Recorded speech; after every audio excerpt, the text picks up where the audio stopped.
Hello, everybody. Zach Joyner here for Spidey-Dude.com and the Spidey Dude Radio Network. It is Make My Mayday. And, of course, that means we got Kelly. Yep. Hi. Hi, Hello, SoFlo. everybody. Yeah. SoFlo Entertainment says, hi. Hello, Zach and Kelly. Hello, SoFlo. Watching us live on the YouTubes. We are getting our viewer count up. We got people watching on YouTube and Facebook, and we are also streaming live on our Twitter page. So we got that. You're in refit. Yeah, it's weird. It's like it was like it flipped, it switched, and it's almost like it's just hearing like a weird speaker noise. I don't know. Like it's not reverb. Okay, all right. I don't know. Reverb. Yeah, that's weird. No, it's not reverb. It's just weird. I don't know. I don't know how to describe it. It was like you were super clear, and then it was like fuzzy. And I could hear every background noise every single time you. Yeah. Okay. I don't know. Okay. I got it pointing at me in the correct way. So hey, everybody. As you can tell on the shoulder behind me, I got my Christmas tree up. I haven't got the lights up connected yet, but we do got the Christmas. I transferred my Spider-Man tree from my living room, where it usually stays up all year round, to in here, so it can stay up all year round, because we put up a new tree. So check out. We'll be putting that up on the socials here later today or tomorrow. But if you guys are watching us on YouTube, hopefully you guys checked me and Kelly out on the Spidey Dude Experience. So yeah, we had 5 new episodes came out last week. Got a new one scheduled to come out on Wednesday. But we wanted to get a brand new live Make Mine Mayday out to you. Well, we're trying to make this weekly. So yes, exactly. Ryan Reed says, "Evening, everybody. We got 7 people watching. Hey, say hello to us in the chat. We got 4 people watching on Twitter right now. So you're watching us on Twitter. Hi, say hi. Yeah, because we don't usually usually we get feedback from Facebook and YouTube, but not a whole lot from Twitter. So ready for some. Thank you, Matt. I'm excited. Yes. So, because now you can follow along multiple ways. If you're a Spider-Girl fan, if you have this digest, we're going to cover all the issues of this digest, which is volume 1. Or if you're newer, you could be covering them in the Epic Complete Collection, volume 1. Or you can download Marvel Unlimited, where it is there. My iPad's charging, otherwise I would have pulled that up. Yeah, no, you're fine. So it's on Marvel Unlimited. Obviously, you can get the floppies. Speaking of floppies, for what we're and then and then too, there was the big one, which featured 0 through 4 from back in 1998. That's been circulating around. There's the old magazines from Target. The old 3-packs from Walmart. We're going to talk about that. I think. There's the let's see. Shoot. There's all of these are covered in the library books. So you got it. You got it all there. And we got Sarah. Oh, I'm just popping in to say hello. She wanted to say hi, and hi. She says hi. Yeah, she can't hear me because I got the headphones up. Yeah.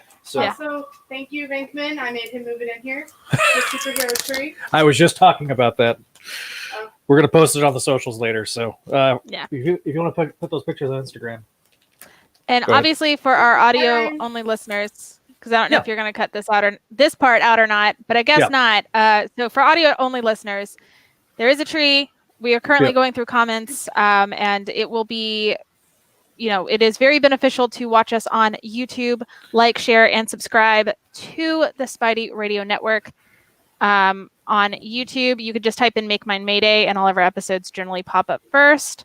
Bam. So go do that. Subscribe, click the bell icon, and get every notification. Click the little bell icon. Click the like, share, subscribe. All of those things, like she just said. If you're listening to us on the audio version, we appreciate you guys listening to us on the audio version. But we get a little more immersive. We have visual cues that we use in the video version. So definitely check us out on those various ways. And if you want to listen to us audio version, that's great.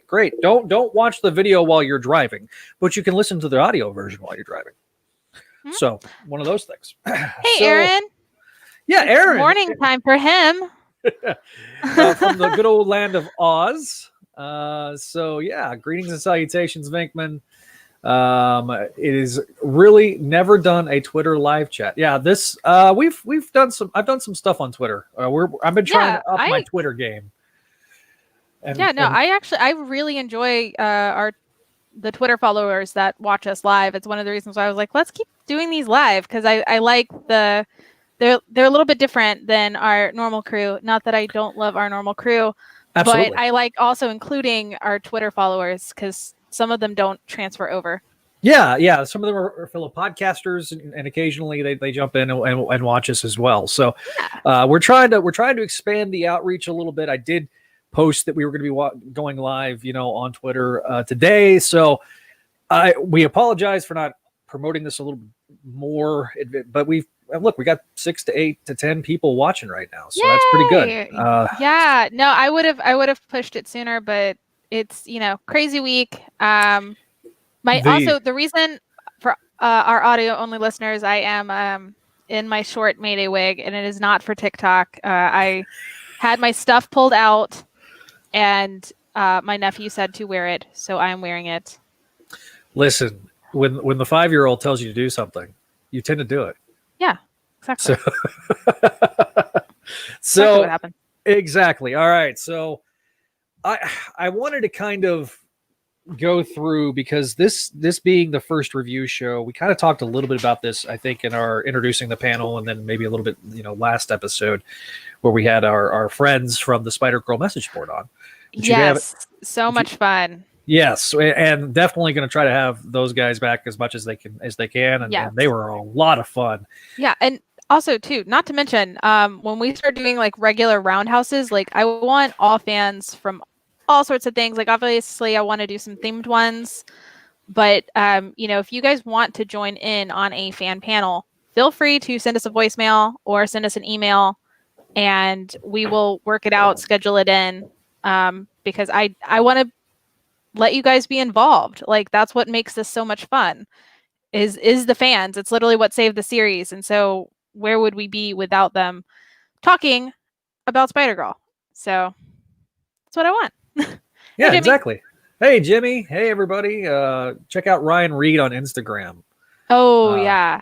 Yeah, so he always tags us. Also all of his perler bead stuff, he's about to try and do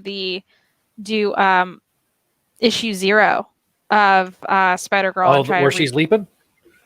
Yeah. No, he didn't show up the one of What If 105, but it's that reprint of What If 105. So he's about to do that in perler form.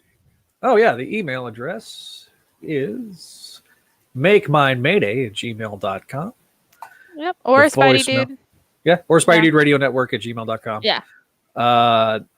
818-925-6631 is the voicemail line. So I did want to briefly talk about there's some subtle differences, because we're going to be covering a lot of issues tonight, but I wanted to cover some of the subtle differences, because we've talked about this, you and I, between issue 0 and What If 105. Yeah, which my major one is I don't watch Schmidt's Creek, but I should, and apparently there's like a bunch of you Davids, and I just really wish I had that shirt right now.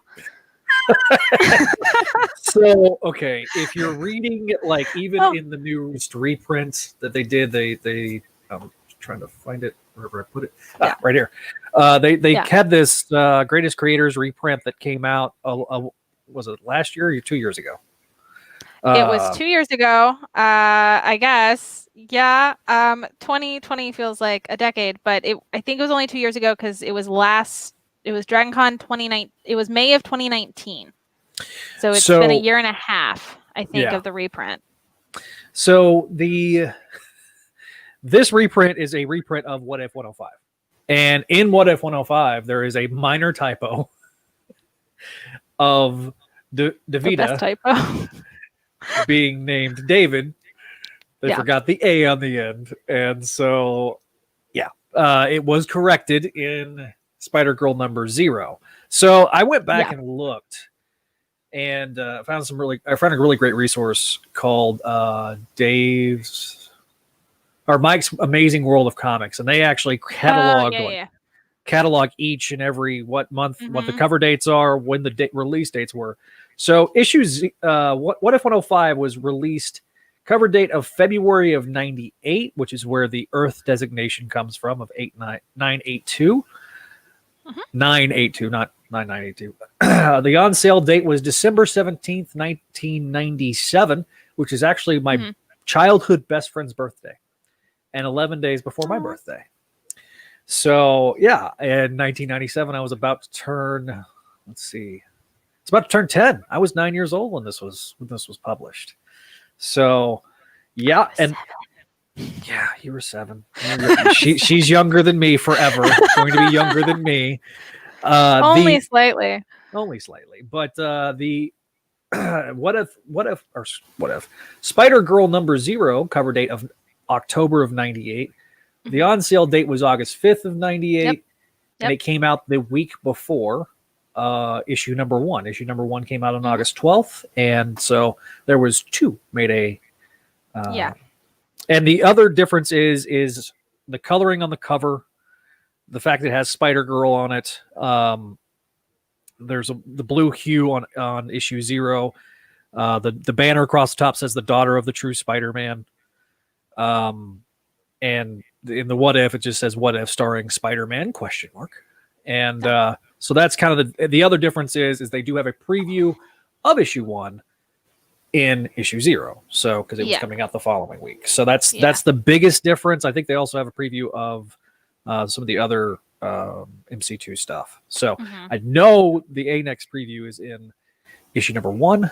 Ooh, we jumped up to 126 people watching. Wow. Hi, people. Hello, people. I feel like that's probably something to do with Jimmy. Yeah, Jimmy's helping us out.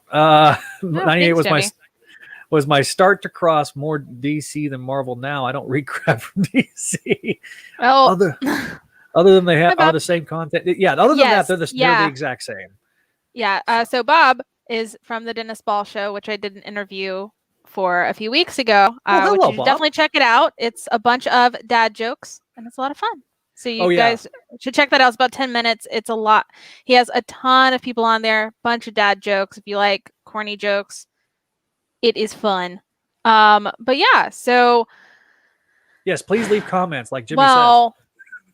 Well, we need to start talking because we don't want to alienate our audio only listeners either that listen to us later. So we do want to talk. So feel free to leave us comments, but we might not be able to get to them until the end of the show. And obviously, please keep them relevant. Yeah. That'll be great. All right, so we're going to start with issue 0, What If 105. Again, like I mentioned, cover date of February of 1998. So issue 0, I kind of wrote down here, MAYDAY is your typical team. She loves basketball, is popular, and is very kind to everyone. But one day, when playing her beloved game, she pulls a Shaquille O'Neal and shatters the glass backboard. It's Michael Jordan. Shaq actually was known more for the shattering of the backboard, though. I'm just saying. It was a Jordan move. Come on. Okay, the move. It was right after Space Jam. It was truth. Okay, so it's a Jordan move, but a Shaq result. There we go. Fine. So instead of marveling at this feat, her parents are kind of worried. A tingle. So after her parents, talk to her after the game, everybody's excited. There's this euphoric moment. She's like, yeah, like you see in every single basketball team movie. Mm-hmm. Peter and MJ are down, come downstairs and they start talking to her. And then all of a sudden this mysterious tingle starts buzzing in the back of her head, in the back of Peter's head. And this mysterious figure is watching from the shadows. Fake trademark Clone Saga Chronicles. All right. I have to flip the page on my handwritten notes, people. I'm like, I have mine typed up here so that way I can read them as I'm looking at the camera, but all right. Peter and Mary Jane discuss his web slinging past a little bit while they're walking home. Meanwhile, MAYDAY had decided she was kind of torn between going with popular kids or going with her friends that are kind of more nerdy. She chose to hang out with her more nerdy friends because she'd already made that commitment. And so she tried to get everybody to come together, but the two social classes weren't necessarily copacetic. Suddenly, the trio of Jimmy and Courtney and May are attacked by the mystery man from the previous page. The Green Goblin has returned. That's right. And he's looking for Mayday's father. But Mayday is very confused, has no idea what's going on. And he tells her to meet me at the bridge. What bridge, you might ask? Well, if you're a Spider-Man fan, you know what bridge it is.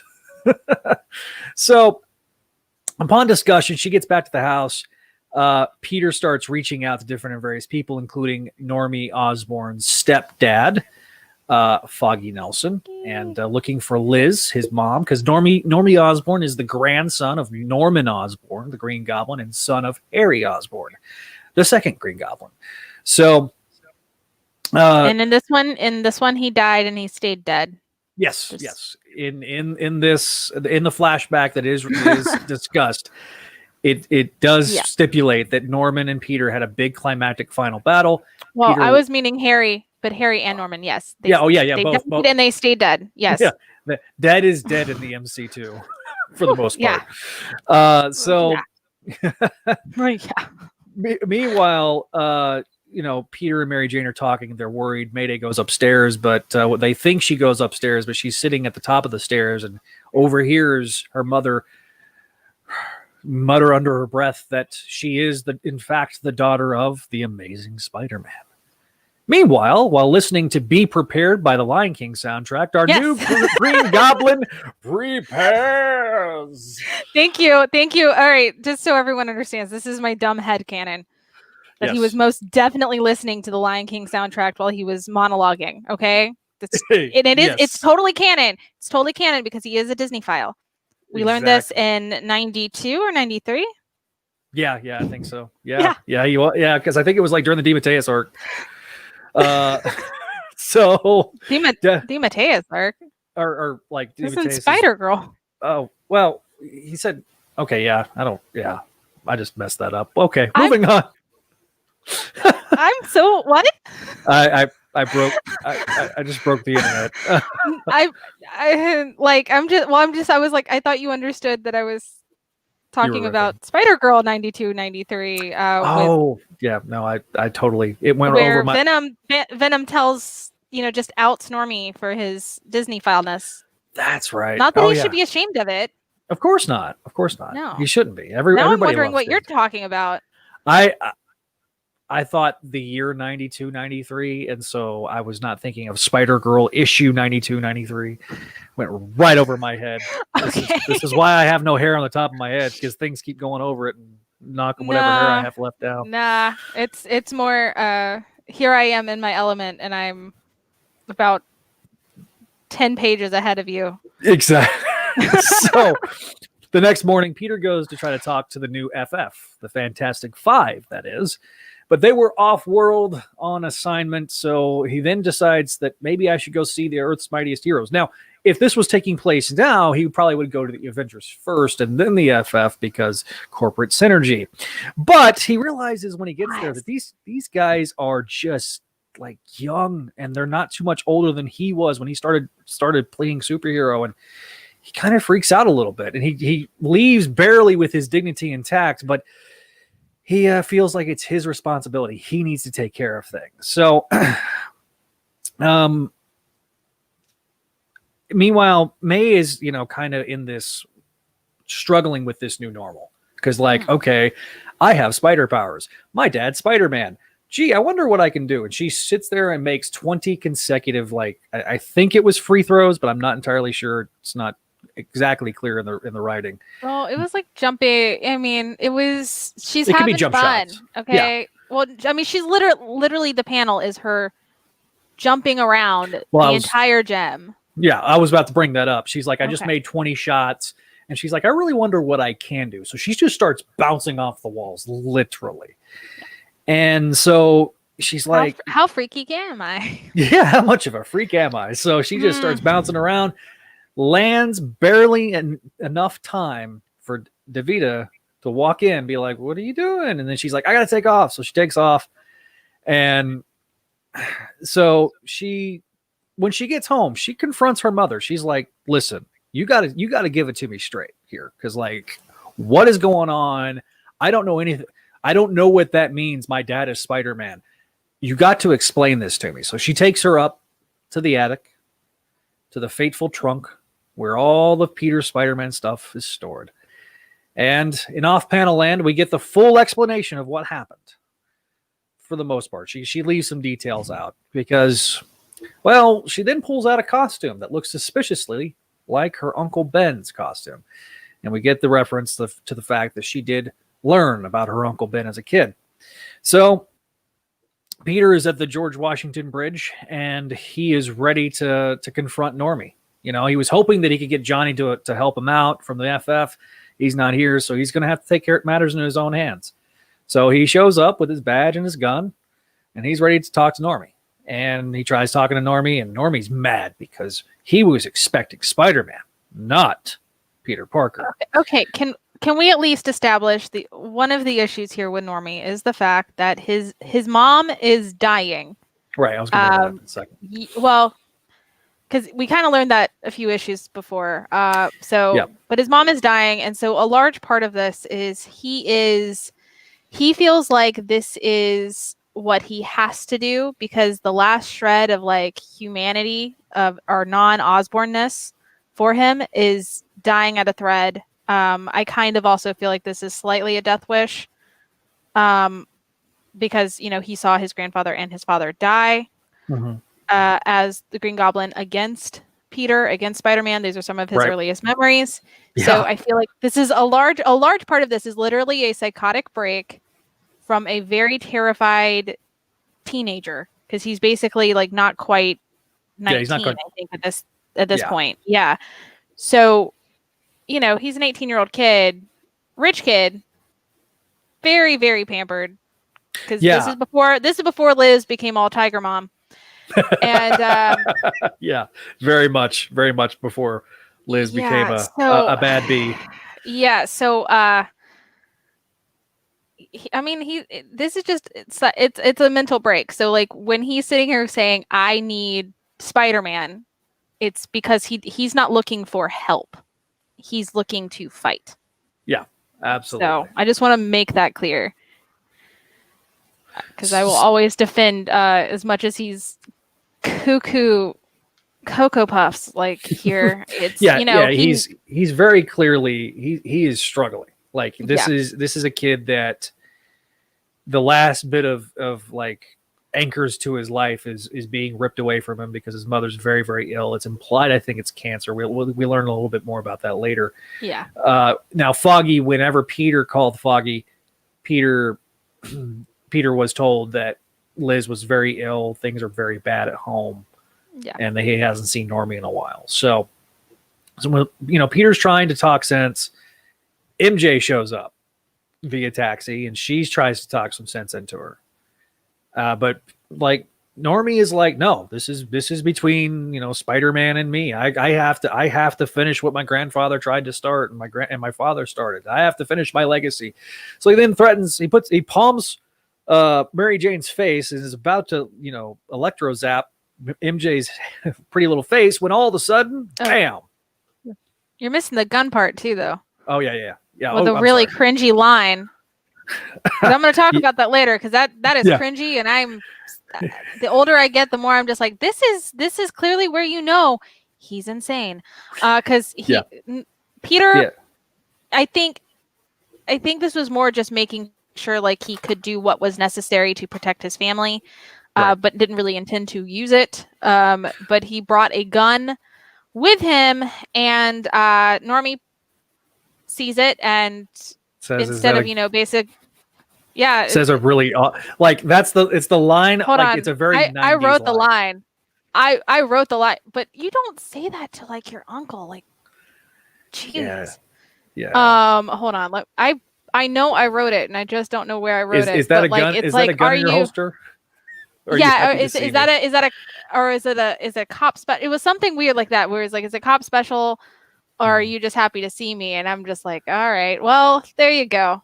Thanks, Normie. This is why you shouldn't be the one quipping. Like, not the greatest quipper. Yeah, this is why goblins don't like, unless it's Spectacular Spider-Man and it's written really well. This is why goblins can't make jokes. No. So, needless to say, like, Mayday shows up, kicks him right in the face, says, if you're looking for a spider person, face a tiger, you just hit the jackpot, which is MJ's infamous first line. And so, like, Normie's a little teed off because he was like, this is, you stay out of this. This is between me and Spider-Man. I'm supposed to destroy Spider-Man. And so, you know, I had wrote, but suddenly a Ben Reilly clad figure appears. But let's face it, it's Mayday. She's in Ben Reilly's old costume. And so a fight ensues, and she starts, you know, battling and starts kind of using her wits, and she actually outsmarts. She has to think on her feet. Yeah, she very much has to think on her feet. She still doesn't even know how to use the web shooter. She's learned like double tap. Well, but I just, because I had to say it in when we recorded that page for the crawl space, I'm just like, electroshock hand thingy. Okay. Great. Yeah. Great. Yeah. Electroshock hand thingy. Right. And then she's like, all right, so I got to figure out how to shoot these webs. So she figures out she's got a double tap, and she makes a fist to shoot the web. So she's like swinging around. She's feeling herself. She's like, man, this is better than basketball ever was. And she literally so Normie grabs a pumpkin bomb, and she's paying attention to everything that Normie's got, like throwing at her, because he threw some bats at her, some razor bats. She's able to dodge all that successfully using her spider sense. He grabs another pumpkin bomb, and he's ready to throw it. She webs his hand and webs the bomb, and she's like, look, because earlier she had webbed his hand, and he had used the electro blast to dissolve the webbing. So second time he has the pumpkin bomb. So basically he's in a rock and a hard place. Either the bomb's about to go off, or he's going to have to use his electro blast. So explosion happens. He kind of falls to the ground. He's disoriented. Yep. A big giant box truck's coming right towards him. What does Mayday do? Save him. Whip and saves his life. And instead of Normie Osborn being killed off in this panel, like every other what if that was being published at the time before Tom DeFalco was writing it. We'll get to that in a second. Look, volume 2 was dark, okay? Oh, had to be dark. I mean, we'll get to that in a very, like, when we get kind of the bigger thoughts. Yeah. But Normie is saved. She punches him in the next week, knocks him out, webs him up. The cops show up. He gets, put in the back of the paddy wagon. He's like, "Ooh, look, a Spider-Girl, blah, blah, blah." Kind of very, very similar to what happened with Dad and around AS or Spectacular Spider-Man 189. Very similar. Gets loaded in the paddy wagon. Foggy laments that, everything that's happened, and says to the reader that Liz is fighting. So where there is life, there is hope. And he's just hoping that she can pull through. Next day, there's a brief burning ceremony of the costume, and I think the web shooters in the backyard. Yeah, they show the web shooters, and I got thoughts. Shouldn't that have exploded the canisters? It also, like, we'll talk about it because we're on the last page. Yeah. So we'll talk right so after this. So the very last panel is some drawings saying "the end for now?" question mark. So usually it says "the end for now," period, but this is a question mark. So, all right, I'm going to turn it over. I've filibustered this section. I'm going to give it to Kelly. I keep interrupting, but important parts to the story are needed, especially because I'm about to do I do want to give the credits. Written by Tom DeFalco, art by Ron Frenz, and Bill Sienkiewicz did the finishes on this particular issue. So I got thoughts on that in a minute. Our good friend Ron Frenz. So yes, Ron and Tom co-created the character. Kelly, it's all yours. All right. So I have like my old notes and my new notes, but I think ultimately my favorite part of this issue is just it really shows you different, like, there's already subtle differences in how May thinks and how Peter thinks and how MJ thinks. Like, it's the same, but it's different, because when they were teenagers, they were a little bit more self-centered, and she really doesn't. She comes off as sheltered a little bit, but she's very, very selfless. Everything, even in this issue, has to deal with her friends. She cares about her friends. She doesn't want her friends to fight. She wants everybody to get along. She's not really self-motivated. And you see that later on where she's very clearly a compassionate person, take charge person, but she's not really motivated by her own self-gain as much, and never really was. So that's mostly what I've got. It's just whenever she knows she's in, like, someone else is in trouble, there's never a hesitation. Yeah. Like she's in it. It's also testament to the fact that there's a much more stable home life with May than Peter. Yeah. May, there's a 2-income household. MJ works, there's 2 phone lines in the 90s. Yeah, which means she had the internets. Also, this supposedly, everybody's like, oh, this takes place 15 years in the future. I want to explain this now. This takes place 15 years in an alternate present. So it's a little bit different than the future. Things are subtly different. Computers are smaller, yada, yada.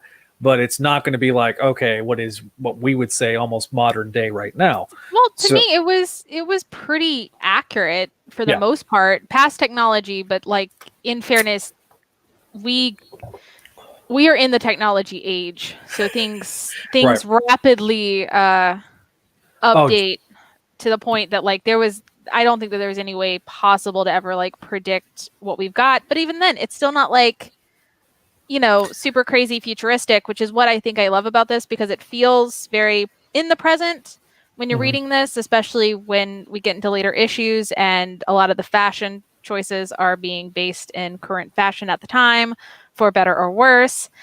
And it has that good mix where it still feels like it's in the present, but it's slightly in the future. And the references, especially in these earlier issues, they're very, like, right on the nose, or it's like they either act like they're super present, or they act like that was 15 years ago. Right. It is. Yeah. So. And Ryan Reed brought up a good point on our YouTube. He said Tom DeFalco said he wanted to have a realistic future and not 2099, and that's very accurate, because 2099 had just stopped publication. I think the year that this came out, or it may have been a year or so earlier. So sooner. Yeah, it was close. Yeah. There is some Pokemon references in the issue. So yes, and for our good friend Aaron says Pokemon cards will never be a data reference. Double Charizard. All right. So, all that being said, I did want to talk about the art for a second. Yes. Because this is very much a product of the What If, and we kind of just referenced it a minute ago, but how What If was kind of featured. It was very much a more noir style, and you got really great pencils by Ron Frenz, and you have finishes by Sienkiewicz. Now, having read the Clone Saga as much as I have, Bill Sienkiewicz is rather infamous in Spider-Man fan lore, especially in the Clone Saga, when Mayday was, kind of conceived as a concept. He was the guy that did Sal Buscema's breakdowns and finishes, inked over his breakdowns. And so it's very much, in that case, was very, very, very Bill Sienkiewicz-y. And so there's a bit of that here. It's not nearly as prevalent because it wasn't as loose of pencils. It wasn't just simply breakdowns that he was inking over. It was full pencils that he was inking over. So, and Ron had no idea who was doing the finishes. So it was one of those things. He did the pencils, and then Sienkiewicz does it. So when you're reading this, like in the complete collection, or maybe in the trades, you're going, man, there's a drastic different change in tone. Well, Al Williamson was the inker moving forward with Pat Olliffe, and Ron only had Sienkiewicz for this first issue. So there's some great pages. I mean, the full splash page where she's kicking him in the face, that's iconic. It's probably the most one of the most used pieces of art. I just want to also say it's not like they actually thought this was gonna be anything past a what if issue, right? Like that's, I know it. You know, we've got the little question mark. We've got like but like no one thought this. Like so, this was kind of like a one shoot, one off, and then move on. But it even to the point you know? where there's a bit where Bob Harris was like, I really like that Juggernaut you put in the background, that little kid Juggernaut, and they're like, that was supposed to be the real Juggernaut. Nope. Now we get J2, which for all of my Reddit followers and friends, we are doing the rereads. I know that when I found out that they took the last half of J2 off and maybe never had it on, and maybe I'm just going crazy from Marvel Unlimited, it kind of threw me through a loop. I might have found my old our Spider-Girl. I might have found a really old laptop that may or may not have some wonderful, totally legit, not from LimeWire CBR files. And if I can pull it out of it, we will be in business. But if not, I don't know. But I'm gonna try and start back up. So I'm sorry. It just, my brain broke because I swear I thought the entire run of J2 was on Marvel Unlimited. It is a travesty. I'm upset. It's the only MC2 thing that's not on. That's not on there completely. But see, that I swear to you that it was I mean, this is a little tangent, and I'm sorry, guys, but like, I swear to you, in 2010, when they first came out, that was one of the biggest, huge sellers on it, was like, all of MC2 is on Marvel Unlimited. If you wanted to catch this like world up, read Marvel Unlimited. Look at our online exclusive of Spectacular Spider-Girl, Marvel Unlimited. I distinctly remember because I drank like 100 Diet Dr. Peppers to pass out free month codes to everyone I knew and force them to read the series in college. Yeah.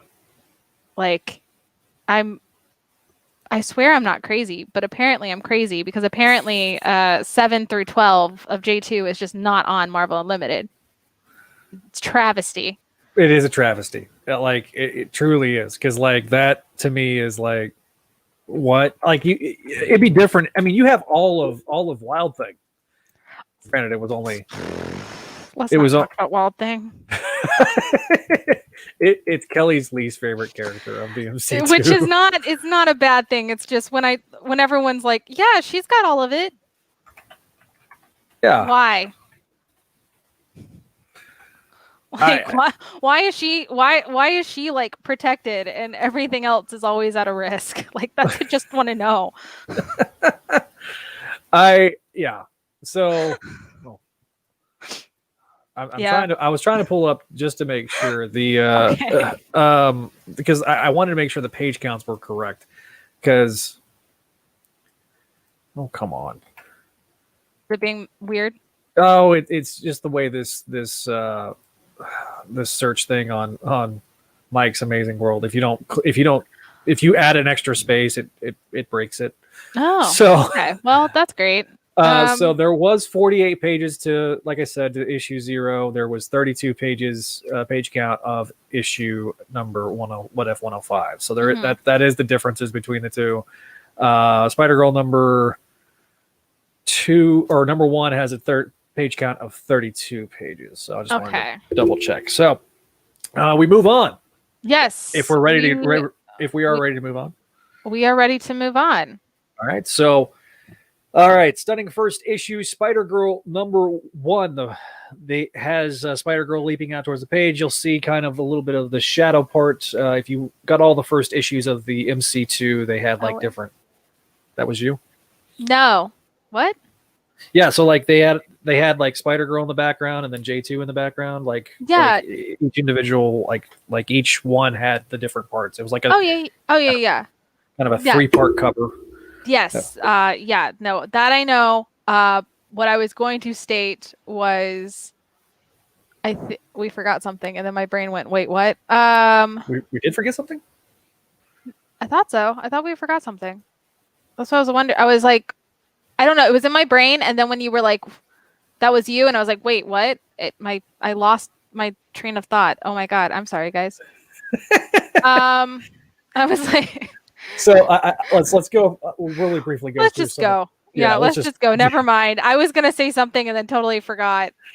I don't know what happened. I'm so sorry. No, you're good. You're good. All right. So, Spider-Girl number 1 begins with May bouncing off the walls. She awakens with her blue eyes. Yes, they're no longer brown. Although I don't think they were real. Well, they were dark. They were dark in What If, and Normie says, "I love like brown-eyed Spider-Girl." Yeah. My headcanon on that is Normie is colorblind, like extremely colorblind, like horribly colorblind. But I'm also, well, because it is one of the most inconsistent things of the MC. In the beginning, yeah, no, her eyes change colors like until Ron gets on. Really, it's never consistent. So it begins with May literally bouncing off the walls. We kind of get a brief recap of what happened in the previous issue before she ends up going to school, where we kind of are informally introduced to like Courtney and Jimmy and the dynamics that has. We kind of got a little bit of it at last issue, but it's really in the forefront here in the school. Moose shows up with Brad, our good buddy Brad, and I ball my fist up every time I say Brad's name. Because we should probably clarify this is to the character and this is due to a storyline in later issues on why we do not like Brad. It very much retroactively we don't like Brad. We do not like Brad Miller. Yeah, Brad Miller is trash. Brad Miller is trash. Zach Morris is trash, and he looks like Zach Morris. There you go, guys. It works. That you went right where I went, and I was like, yes. I love those videos. Those crack me up so much. If you haven't checked that out, they're hilarious. I think they're on YouTube and Facebook. But all right, so Moose, he's the resident bully. He's the overgrown oaf. I'm sorry, I read the comments and I'm just like, no, Aaron, we are not redeeming Brad. This is why this is why we love doing it live, because we get these great live comments. But like, okay, so Moose is the bully. He picks on Jimmy and like throws a bucket of water, does the old bucket of water in the locker trick. It's not very nice. We kind of then cut to Phil Jurick, and this is the first time we've seen Phil Jurick in the MCU2. Phil Jurick was a character that Tom DeFalco created in the 1990s. We kind of learn over the next few issues of what his role was as a superhero. But he's the nephew of Ben Jurick, and he's also Peter Parker's partner in the CSI crime lab. So I think technically like an assistant, like Pete's over him. Yeah, Pete's his boss. Yes. So she kind of comes to him and was like, hey, you know a lot about superheroes. Can you give me a recap of Spider-Man? And so we kind of get a brief recap of Spider-Man's origins and what happened with Spider-Man through what was publicly known. Now, there's some specific details that are definitely left out, obviously, but she gives him the recap, kind of, talks about it. But Pete then arrives with Captain Ruiz, another character that I believe Tom DeFalco created in the Code Blue miniseries. I think so. And I think that was actually from his Thor run. I think that may have been from Tom and Ron's Thor run that they may have showed up. One of either his Thor or Fantastic Four run. Again, another Tom DeFalco creation, I think. Definitely during DeFalco's editor-in-chief time as editor-in-chief. So he meets...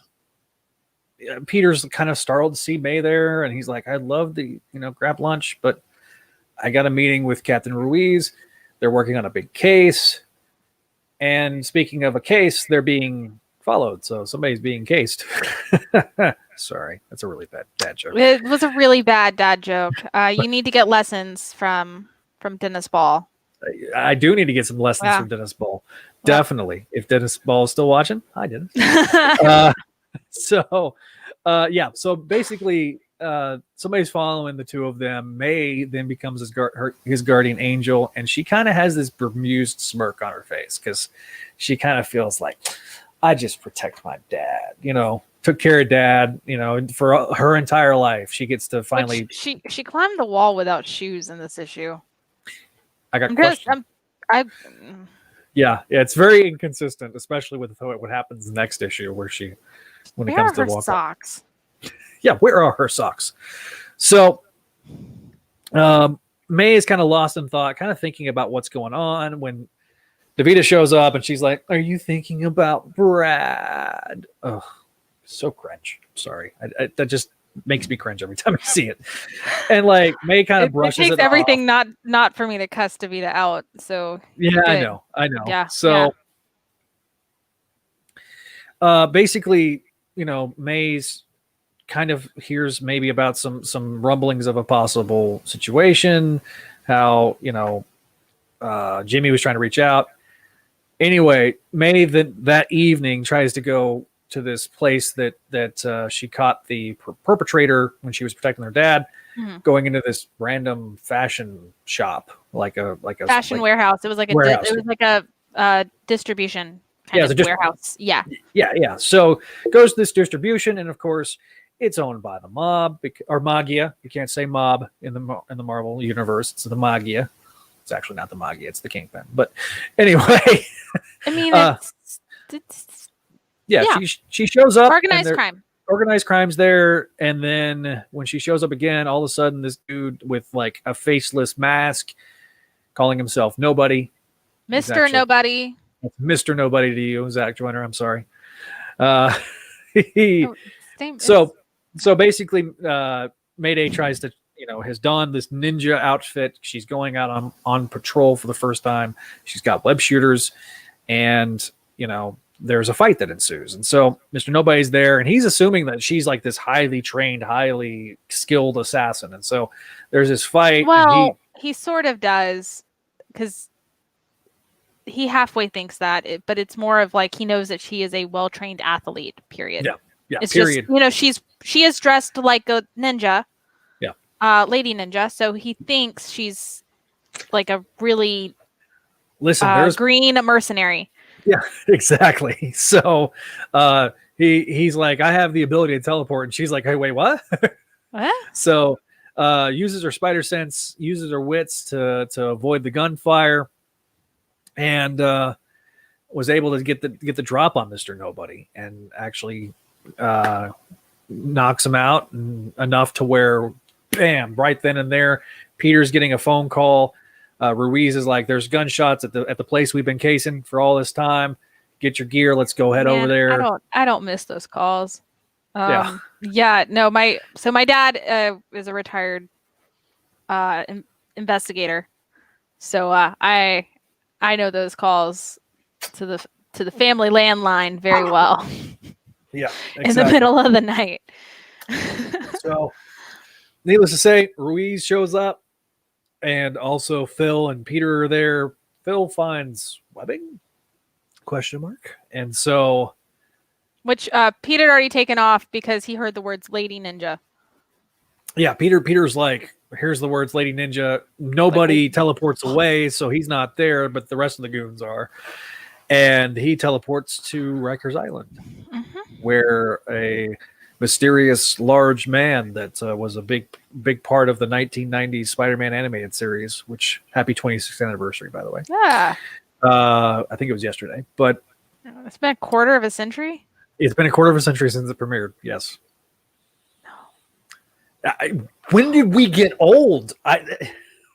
I keep asking this question to my friends and I. No, it's like 1 minute you're like a teenager, like 1 minute you're 15, and then you blink and then you're 30, and you're like, wait, what? Exactly. I don't feel 30. Yeah, I don't. I mean, my knees feel 30, but my knees felt like that since I was 15. Right. So I have never felt more 30 until I went to the trampoline park. I took my daughter to the trampoline park for the first time, and I'm practically wheezing. I thought, I used to jump on one of these things all the time. I can go. I couldn't go. I got gassed after 20 minutes. Yeah. I was like, man, I'm out of shape. Yeah, so I wasn't going to say it, but now that you said it, yeah, you should probably up your cardio a little bit. Just a little bit. A little bit. I mean, once I kind of got in the groove, I was better. But for like the first little bit, I had to take a break. No, I mean, in fairness, I think everyone is like that at 25 for 2020 because no one does anything. Right, exactly. So, because all the gyms are closed. I did share a meme about the gyms being closed, and I thought it was really funny. Like, oh, I was going to go back next week. So, anyway. But, like I said, she gets out of town. Ruiz is yelling at her, but she's, she thinks she's won the day. And she's able to sneak in. By the time Peter gets home, May's in bed. She's been able to be duplicitous long enough. She still has the costume on. She's like, yeah. And eventually, she's been working on this thing for a while, and she slides it on for the first time. And her version of the costume is what we see at the very end. Big giant splash page. Bam. Spider-Girl lives again. And so that's how the first issue ends. Yes. So I do too. They're Aaron. I read Kingpin as voiced by Roscoe Lee Brown. Yeah, I feel that. But yeah, so one of my favorite things about this is kind of like what I said earlier on how in What If 105/0, you see where she's very kind of wants all of her friends to get along. She loves her friends. She loves people. She loves, again, not very self-motivated. So the moment she realizes, oh, hey, I've been using my powers instinctually for who knows how long, because I'm really, really good at this and I'm kind of using it instinctually as I'm practicing basketball. Yeah. Should I really be playing basketball? And like that is right out the gate in issue 1. And so, when we see it later on, it's not like it just is a sudden thing. This is definitely something she's been thinking about the moment she got her powers because it's not fair. She's always thinking about what is fair, what is right. Mm-hmm. I like it's just, again, May has a different set because Pete Pete, when he just got his powers, was definitely about his self-promotion, all about self, stuff. And she's survival. Survival. And just right out the gate, she's thinking more about the common good. Right. So, and this is also, there is a difference because May has been training for years before she ever got her powers to be an athlete. She is really well conditioned. She wanted to be in the WNBA. Yeah. And this was right at the time the WNBA was starting. I mean, it was still fledgling and trying to get off the ground. It's still, it's still around today. In fact, I'm really impressed, actually. A brief tangent on WNBA. I'm really impressed that the next gen version of NBA 2K actually takes all the elements of the regular NBA and it's in the game. You could actually, they could have sold as a whole separate game, but it's included as a part of the regular NBA. Well, it's owned by the same thing. I've had this argument before, right, in the past. I'm not going to get off on the tangent now, but women's sports are sports and they deserve to be treated in the same way if they were given the same support as like regular NBA. It would be successful. These girls work and train just as hard, if not harder. And they're not given the recognition or the salary that they deserve. Right. So, and these, unfortunately, right now we don't get the endorsement deals and stuff like that nearly as much with the WNBA as we do with the NBA. But hopefully that'll change over time. I do love how much they've supported, tried to continue to support the league, and so it's a great thing for a guy that has a daughter himself. I want my daughter, if she wants to play basketball, hopefully she gets her mother's height and not her dad's. But I mean, I'm 5'4", and technically I think, well, we go back and forth on what height May is, but we did have that discussion in in the interview with the crawl space. So I mean, she's supposed to be average, which is about 5'5", 5'6". So that's not tall. There you go. Frogo's getting a real world history lesson of the WNBA. There you go. Yeah. Well, I know basketball is huge in Australia because there's some incredibly talented Australian players that have come through to the NBA over the years. And basketball is much more of a global brand now than it was, especially back in 1998. So hopefully they can get that in WNBA's aspect. But speaking of variants of basketball, We got our first variant of issue 2. The one I don't have. Yes. The only one. It's the only issue that I don't have. It's the only issue I don't have. Literally. Like legit. It's really bad. So I have need to find give, it. You saw Sarah earlier. I have to give her a shout out. She helped me get the first 29 issues of Spider-Girl in the individuals, the singles. That was my Father's Day gift. So big shout out to her. And in the lot on eBay included this variant cover. So this was the first variant cover we got. I don't know if it was the first one of the MC2. I think that whole month they did variant covers, if I'm remembering correctly. If so, then I don't have any of them. Well, there you go. We got to start looking around for it. But this was the regular cover. A big devil-looking guy and a guy with some super awesome hair. Crazy 8, my daughter's semi-favorite character. Yeah. Oh, I also want to say on issue number 1 before we move on, because I did have a thing. One, it looks like she hand sewed her suit. So thanks for putting me to shame on my cosplay game, May. Like, very great, really appreciative. Definitely feel, But to be fair, she probably watched her mother do sewing when she was younger. But hand sewing a full body suit with all the webs. Listen, with all the webbing. No, there's that is her real hidden skill. That is her real talent. Her real superpower is just hand sewing fast. She's definitely a spinstress. Apparently, but then also the Ninja Girl suit. I want shout outs to the creative team who definitely decided that they needed to say that it was made of lycra and and she was wearing silk gloves and a ski mask, because at some point when I can find reflective strips like large enough, I'm going to remake that off like just one of those compression suits, and I will know exactly what to do where it is exactly comic accurate. You know, who would you consider Crazy 8 to be voiced by? I agree with Ryan. Says Mark Hamill. I can see Mark Hamill being the voice of Crazy 8. Okay, I think we discussed this on Reddit, and I think we all agreed it was Mark Hamill. But the only issue there is too, it's like when you hear Hobgoblin, you also hear Mark Hamill. Yeah, and I did not when I was a kid, I didn't put 2 and 2 together until I watched like Spider-Man and Batman right back to back, and I'm like, because when I was watching Spider-Man, I didn't care. Like I didn't care about Batman. But yeah, so jumping into Spider-Girl number 2. Yes. I forgot to mention the creative team. It's the same creative team for issue 1 and issue 2. We do have a change in artist. Patrick Olliffe was the artist. Al Williamson is the inker, written, of course, by our good friend Titanic Tom DeFalco. All right, so the issue opens with May taking on some goons, and she's feeling pretty successful with the basic goons. She knows how to handle basic goons, but then all of a sudden, Crazy 8 shows up.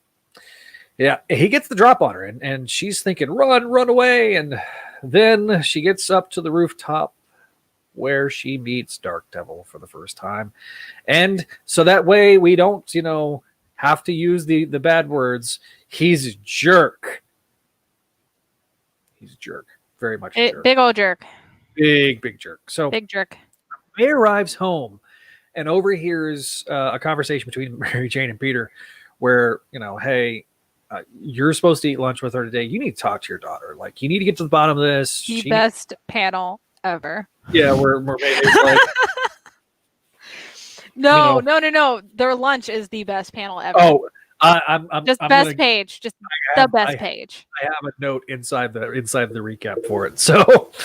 So Jimmy, when she gets back to school, Jimmy just wants to talk. There's something very important he wants to talk to her about. But then he's like literally bowled over by Moose in a very comically like cliche scene.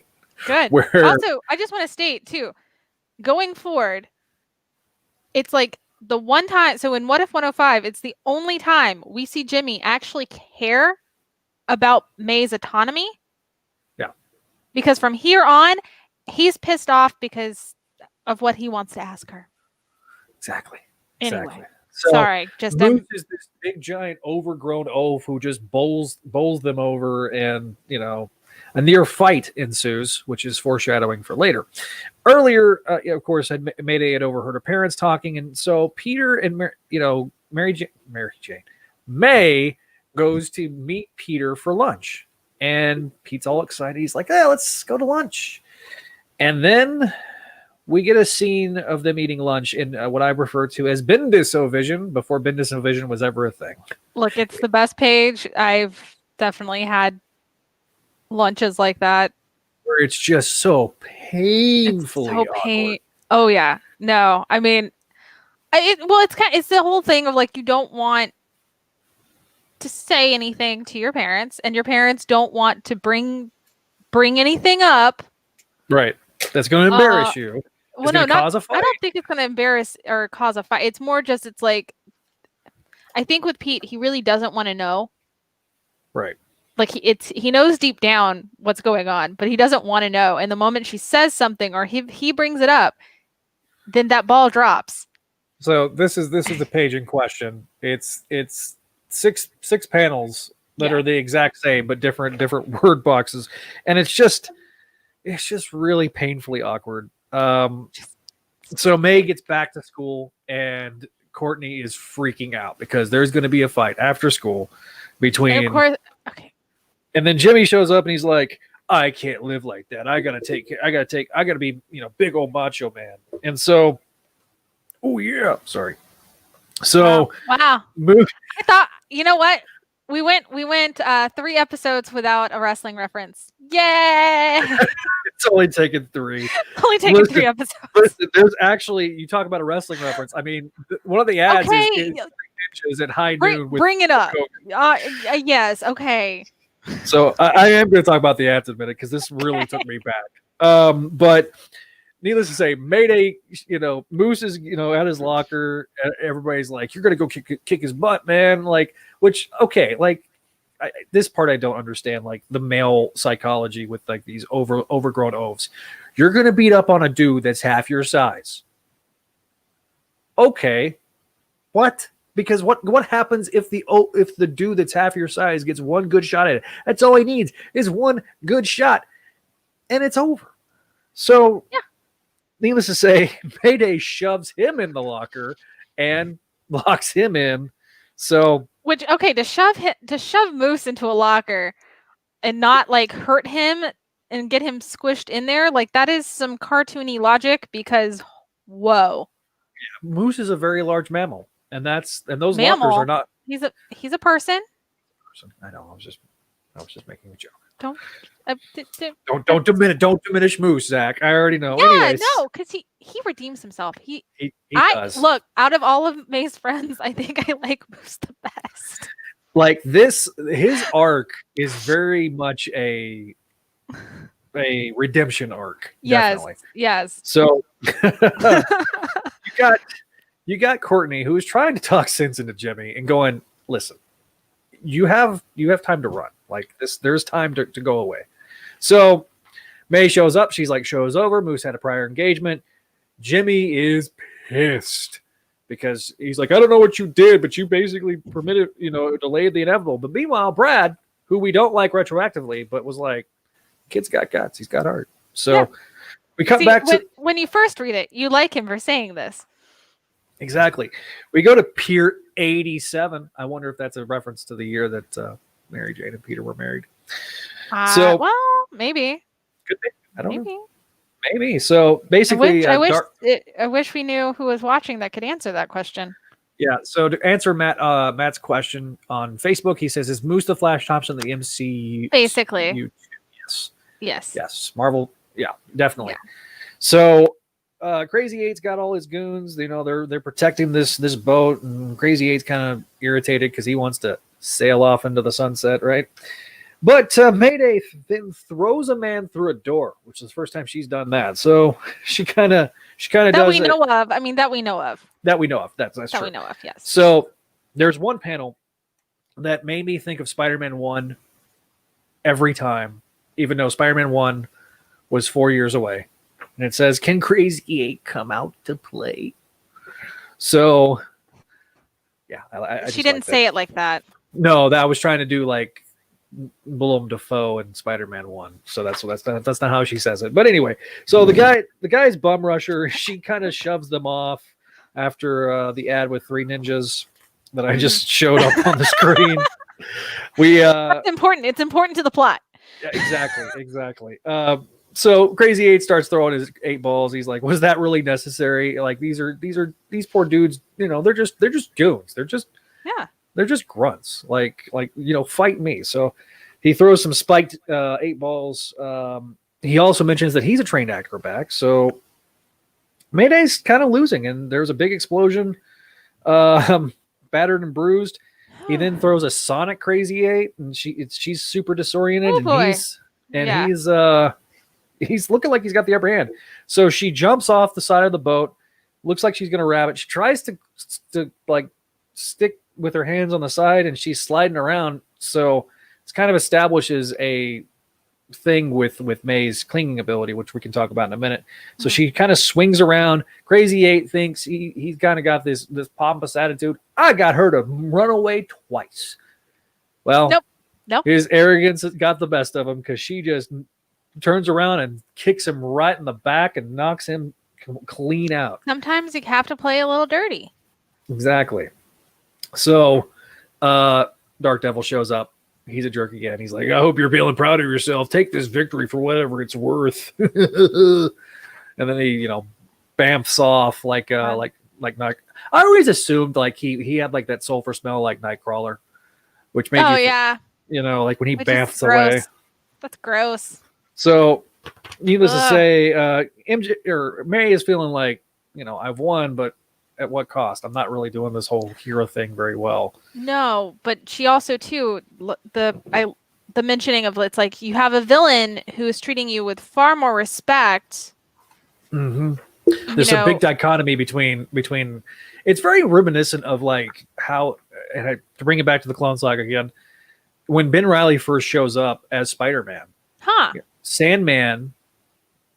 The issue that Tom DeFalco wrote, Sandman's is his pal. And Johnny Storm's his enemy. Yeah. And it's very much a similar way here. That beat is very similar with May. It's almost as if this issue is alluding to something. I know. With similarities. I know, right? With like who is DarkDevil and who's his daddy? DarkDevil? Who's his daddy? I mean, I don't know if anyone just immediately thinks that off the bat, but it's very much so. Very much so. So but it is funny to look at it in hindsight and go, absolutely. Wait, Absolutely. So a few things. I have to talk about the ads right quick, because these ads really took me back. Like, I remember one Saturday morning. Recess. Yeah, with Recess. Fillmore. Although that was a little later. But I loved Fillmore. Oh my goodness. There's a Pokemon, there's more Pokemon in here, but why Pokemon? Sorry. Thank you. I remember if you keep saying Pokemon, I'm gonna call it Pokemon. Pokemans. I remember this TV show on Fox. Yes. Oh my God, Mystic Knights. Yeah. So it came on.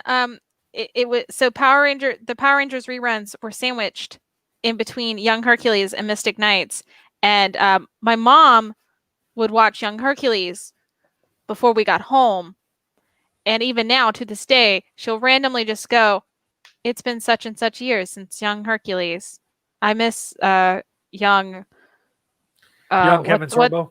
No, it's not Kevin Sorbo. What's his face? Ryan. He was from the Mickey Mouse Club. Ryan Gosling?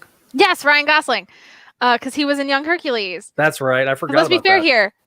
Kevin Sorbo's trash. Ryan Gosling's great. So Kevin Sorbo wasn't retroactively. He was always trash. We just didn't know. Yeah. Okay. All right. So we have the world premiere. Brink. The Disney Channel original movie. Premiere too, with Ear. Yeah, which Disney synergy. Also, Stan Soapbox. Yay! Aw. They brought back Stan Soapbox in '98, but also Buffy the Vampire Slayer milk ad. So, girl, I was so if anyone doesn't know, I'm on TikTok. At Make Mine Mayday on TikTok. Make You Mine should go Mayday follow on her TikTok. Don't look at the last TikTok because oh God, I did not expect that kind of reaction. I have like 200 comments and they're all disgusting. Yeah. I didn't see the last one. So. No, it's not racy. It's just me in the Spider-Girl suit. And I go, what if I show up to our date looking like this? What would you do? I made a mistake. I would totally, you should have ran that by me first. Be like, no. All right. Fun and games with the Fantastic Five. Let's move on. No, all right. No. I'm sorry. Let's talk about issue 2. Yeah. Crazy 8. Like, because you just talked about like all the ads, and then you're like, let's move on. I'm sorry, Kelly. Jeez. Tell me what you think about this issue. Yeah. Well, I mean, it is a little bit what you said. Like the thing is overall, May is a quick study to find out she might be in over her head, but she's not going to fully admit this because she is her father's daughter. No, she's not stubborn at all. No. But she's starting to realize like she doesn't really have this ego trip or anything on it, but right. She's kind of realizing she's like, I might be in over my head, but it also is, she's kind of not understanding. This person says they want to support me, but why are they tearing me down? Which we realized, that's just how DarkDevil shows that he loves you. That's fair. That's fair. Most everybody liked Xena better than Hercules. Hercules is just like once Xena showed up, everybody's like, we don't really care about Hercules. Like Xena was amazing, and yeah, duh.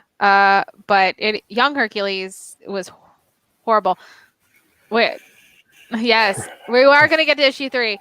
Yes. What I was gonna say is, just this is kind of her moment to realize she needs to train and practice. And I think that comes from the ideology of she's been practicing and training for sports.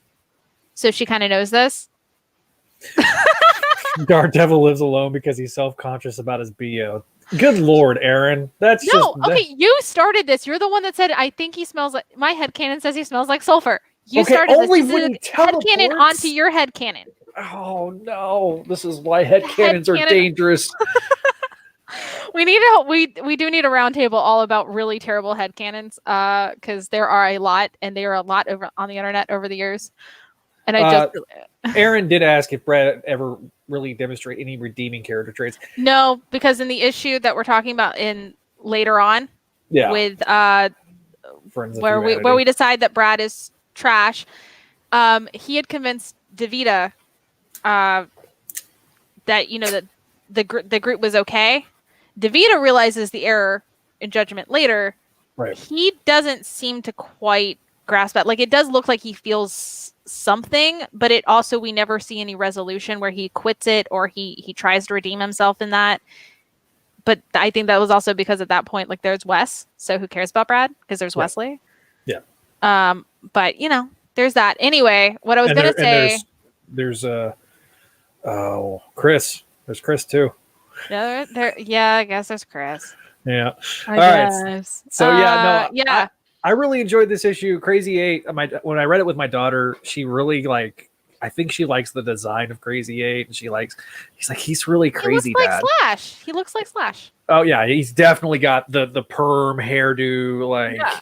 The only thing he's missing is one of these. Oh God. Oh no, not show and tell. For our audio only listeners, there is a guitar now. But yeah, no, I mean, I just wanted an excuse to grab my Les Paul. Yes, no, that's fine. It is fine. I just think it's just, we're seeing her quickly have things click in her head that if she wants to do this right, she's got to train, she's got to practice. And again, that it's showing you the subtle difference on how she handles this and how she approaches Spider-Girl than early, young Peter approaches Spider-Man. And of course, a lot of it does have to do with her being raised by Pete and MJ, but it's also too, it's just, I don't ever see her as the person that wants to be in front of a camera or be in charge of something. Like, she's kind of just, she's simple and simple, but like, she's pretty content and happy being the peacemaker. Absolutely. Absolutely. So that leads us to the third issue, which I have 3 copies of this. I have my original copy. This was one of the first issues I bought because I had a big old gap. I had issue 1 and I had issue 3. I missed out on issue 2. I want to say, when did issue 3 come out? Because I want to say that was my first issue. So I have it. I mean, I bought all the back issues too that day, but yeah, no, the so issue 3 cover date of December of 1998, October 14th of 1998 was when the issue came out. So it has a really great cover. I love this cover. Fantastic Five, Johnny Storm. I could definitely read a Pat Olliffe drawn Fantastic Four all day long. So we open with Peter. He's getting a little nervous. But MJ's excited because he's up for this big, promotion at work, or not promotion, ceremony. Yeah, it's a ceremony. It was probably, he was recognized for his efforts. Not that they go into detail, but the way it sounds, it's more like he was recognized for his efforts in solving a big case. So it was probably like he was nominated, or the governor of mayor or governor, etc. Like they're bestowing this upon him. So it is a very big ceremony. Not that I'm speaking from experience on these things, but so written by Tom DeFalco, Pat Olliffe, Spencer Al Williamson is the inker. Okay, so we open up at school. Basically, Jimmy's again trying to get May's attention, trying to talk to him, and he's asking he is trying to talk to her. He's asking about the science section of the Daily Bugle, about they're doing a big exhibit at the Fantastic Five Museum, and he's trying to go, and May's like, is he asking as a friend or is this a date? So basically she starts trying to bring other people. Because she's not comfortable because there's too much freaking pressure, Courtney. Back off. Sorry. So Courtney mellows out, but like the beginning of these things, I get so annoyed with her because this is just meddling and just wrong. Nobody ever asks May what her feelings are. So. If anyone notices that, no one asks her. Courtney just assumes that she's going to do it. Right. Because it'll hurt Jimmy's feelings otherwise, and that's wrong. Yeah, that's kind of trashy. I'm not gonna lie. It's definitely high school, but it's wrong. Courtney is trash. Sorry. No, she's not trash. I'm kidding. She gets better, but like, oh god. So Brad's like, "Hey, what a coincidence! I was just telling Moose about it. We should all go." So like Jimmy's kind of teed off because this was a private conversation. Moose gets in his face. Brad kind of plays peacemaker, and so everybody, the whole gang, gets to go to the FF Museum, and the one person that looks most miserable about it is Jimmy. So after getting to the F5 Museum, they're kind of going around. There's the different and various little bits of like history with the FF. When Spiral shows up, who in my headcanon, Sam Elliott would play Spiral because he's definitely got the Fu Manchu. Yeah. And I could see him having like the big, low, growly voice. I mean, he's done comic book, but he did Ghost Riders, so I mean, Yeah, no. I get it.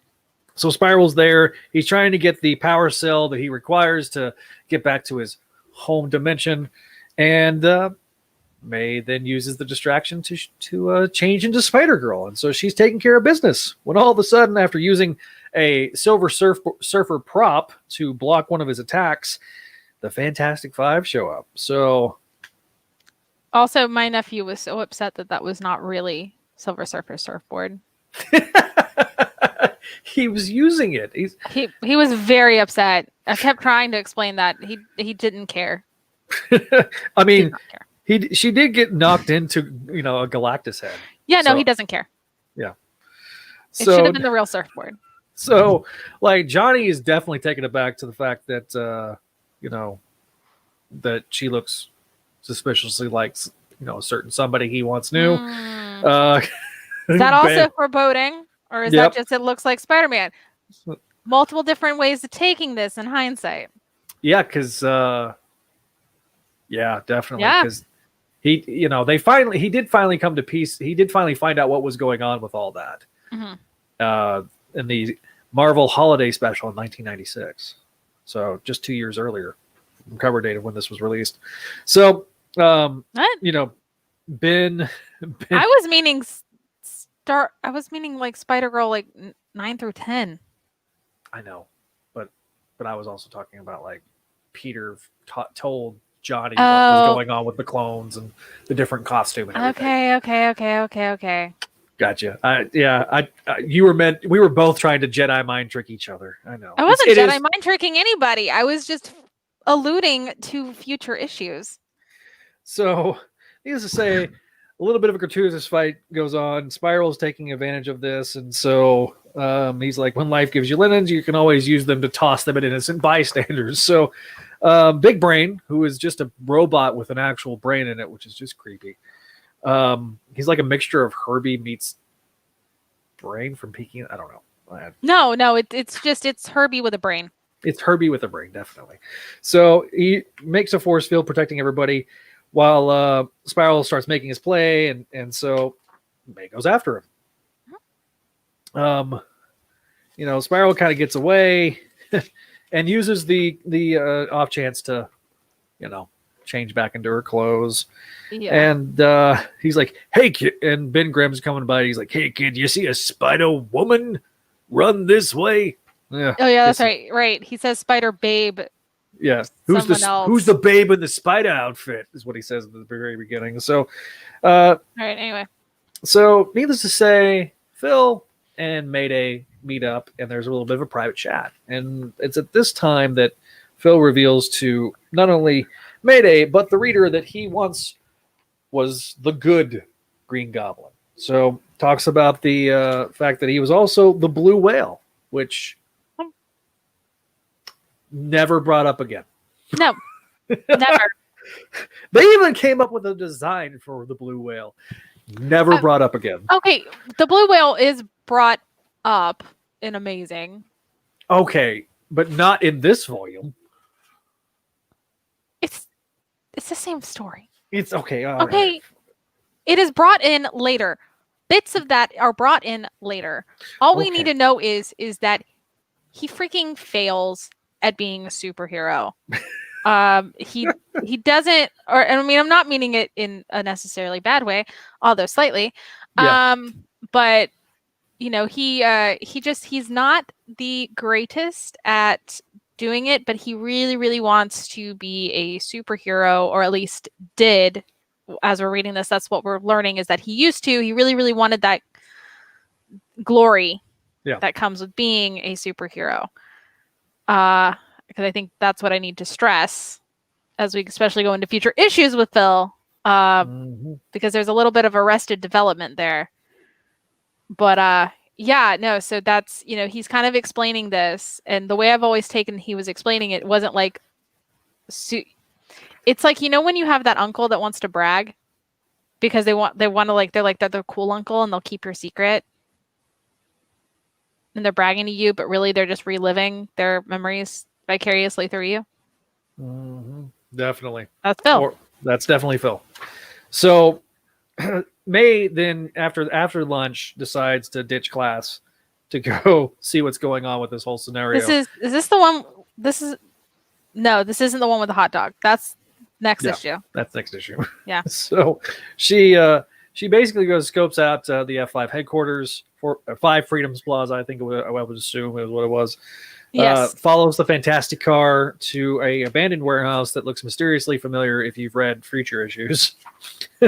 Where a Spiral is like, creating a portal back to his home dimension. And he goes, spare me your crude attempts at witty repartee thing. You're as pathetic as my counterpart in my dimension where there's only 4. So is he from our universe, the 616?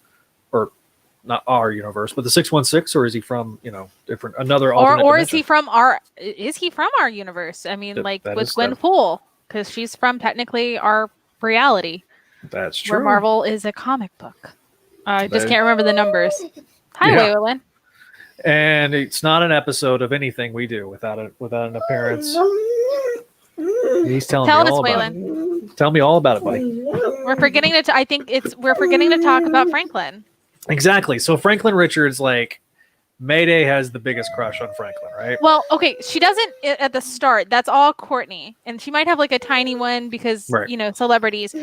But it's not until she starts like working with him, and then him defending her and Right. protecting her, basically from the rest of Fantastic Five, to have her autonomy, have her, basically allow her freedom to do her thing, and treating her as an actual, like someone similar to them on the same playing field, similar superhero.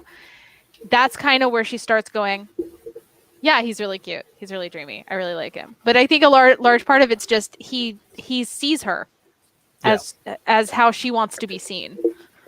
So, yeah. So definitely. So like I say, Mayday shows because she's 15. Yeah, she's 15. So Mayday kind of peeks in, helps trying to join the fray. Spiral's doing pretty good against the Fantastic Five. When Mayday shows up, kind of almost gets thrown into this time dilation portal like thing, and grabs the power cell. But just as the portal starts to close, well, Franklin jumps in to save her, right? Yep. And so there's all these big, giant, crazy monsters, and Franklin and Mayday start kind of, teaming up, going back to back, back and forth, protecting the power cell, when all of a sudden the portal opens back up. And Franklin's like, what took you so long? Did you guys go on a lunch break? But at this point, Big Brain's got him enveloped into a little half spherical ball. Mm-hmm. Or like a force field, half spherical force field. Yeah. So May then gives the power cell to Johnny. Johnny's got dozens of questions. Mm-hmm. And so, needless to say they, but Franklin kind of tells them, hey, back off, respect her privacy. Yeah. We can learn about her more another day. Yeah. So, at this point, Mayday's starting to like Franklin. And then she realizes who wouldn't? Her dad. Because she was thinking about bringing what would happen if she brought a Richards boy to the house. And she gets to the auditorium, and who is waiting for her? But Mary Jane. So it's well after the ceremony. So Peter wanted to wait for her, but she sent him ahead with all the guys to help celebrate, and she told them to not bother because clearly it's obvious that you have much greater priorities in your life. But before that, there was a brief little bit with the Daily Bugle where Billy Walters. Billy Walters. Nice. Yeah, no. Oh my goodness. When I first did a review for this a couple months back, I was sitting there trying to figure out every person in that panel where they came from, because they had giving us the full names. They had to have come from other places, but the only ones I could register was Billy. Yeah. I don't know who the kid is that he was talking to. Yeah. But definitely not. So I'm going to answer a question that's on Facebook right quick. Okay. Speaking of Phil, remember how it's been stated that Green Goblin 5 was originally supposed to be just a brainwashed Phil Jurick before Mackie and Byrne made him a clone, which is not technically, well, it was genetically injured construct because they couldn't use the word clone. Well, since the reboot stories aren't canon in MC2, have Tom and Ron ever stated that Phil's Goblin in MC2 canon? No, because there's a very clear kind of breaking point, and that's Gathering of the Five.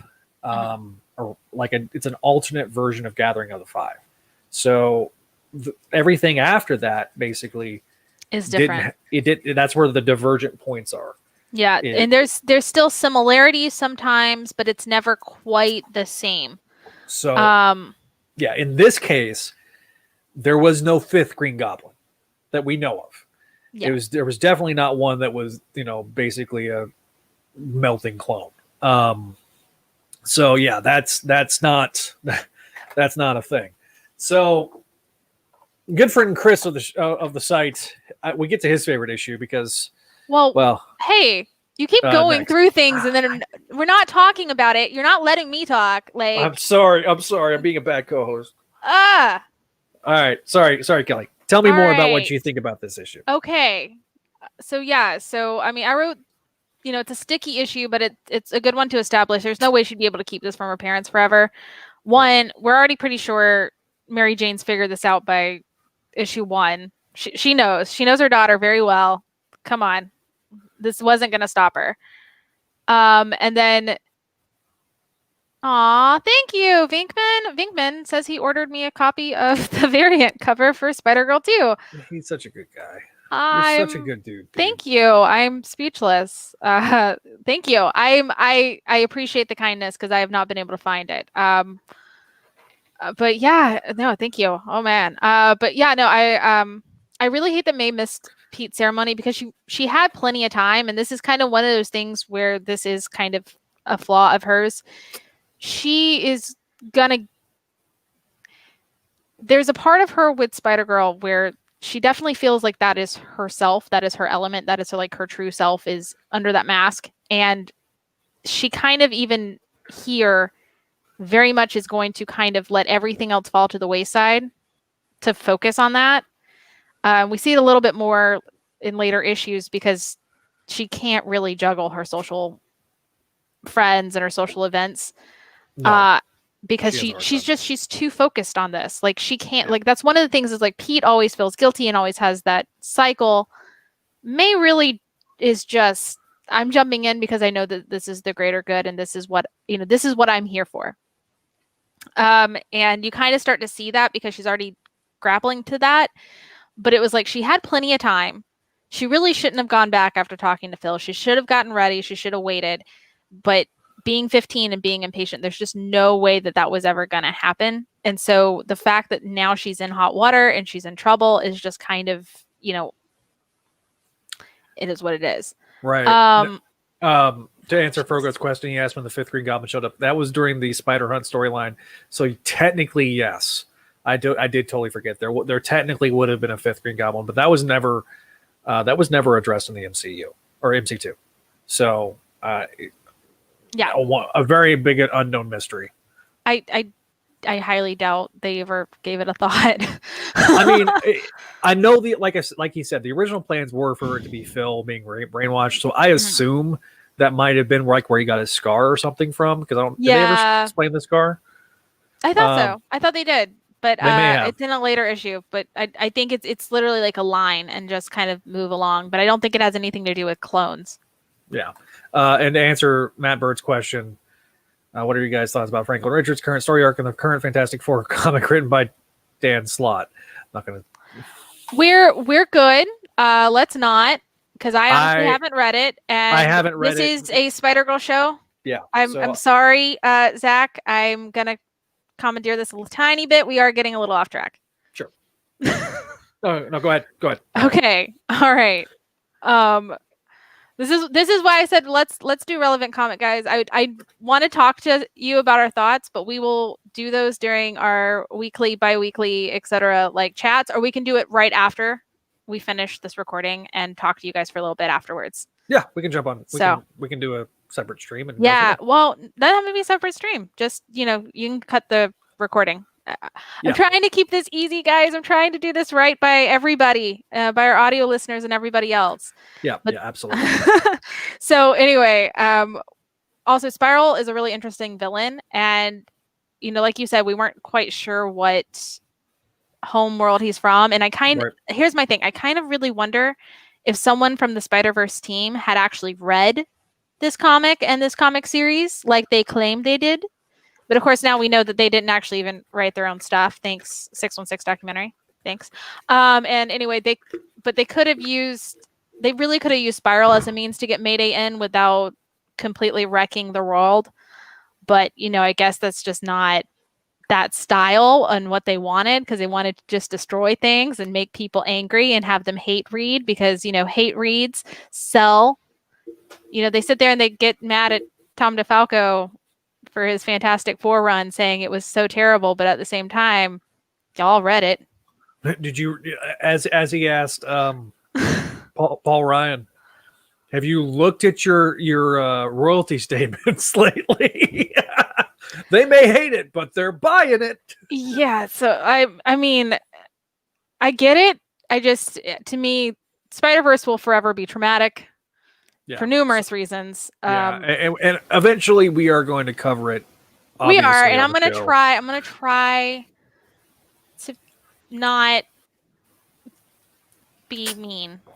Exactly. And if you want to hear me talk more about Dan Slott after we get caught up with Spencer's run, we're going to do these. Me and Paul are going to do some debates. Definitely ask me those type of questions there pertaining. And if there may be times where Kelly's on those too. So if she wants to be a part of that, it's always fun. If Mayday is involved in the Slott debate, if it's like Annie and Mayday debate, I will definitely be on, and I will do my best not to make Paul cry. Yeah. So like I say, we'll more on that later. I'll break it down how we're going to do it. Yes. Because there's so much there. But. Now we get to the issue that is going to make me want a hot dog. So bad. All right. So Spider-Girl battles the deadly. Venkman actually got to meet Paul Ryan at a signing before he passed away. R.I.P. Paul Ryan. He was a really good artist and does some great work actually on Fantastic Five. Yeah, he did Fantastic Five. Yes. So I Spider-Girl. need to have stuff written up. Yes. Everyone's favorite issue, everyone's favorite villain, everyone's favorite character. The Dragon King. So, all right, we pick up right where we left off from issue 3. Of course, there was a spider-clad. Why does everyone like him so much? I don't know. So Deadly is the Dragon King. Tom DeFalco, Pat Olliffe, Al Williamson is the team working on it. So basically, we get a little bit. Is Spider-Man back? Recently, there's a sighting at the Fantastic Five Museum, and Peter is pissed. So like Mayday's just sitting there like having to take the. So take the I still have to say, like, the issue is that both of them know her very well. They know it. It's just this. Literally, he's so mad because he didn't want to know, and now he has to know.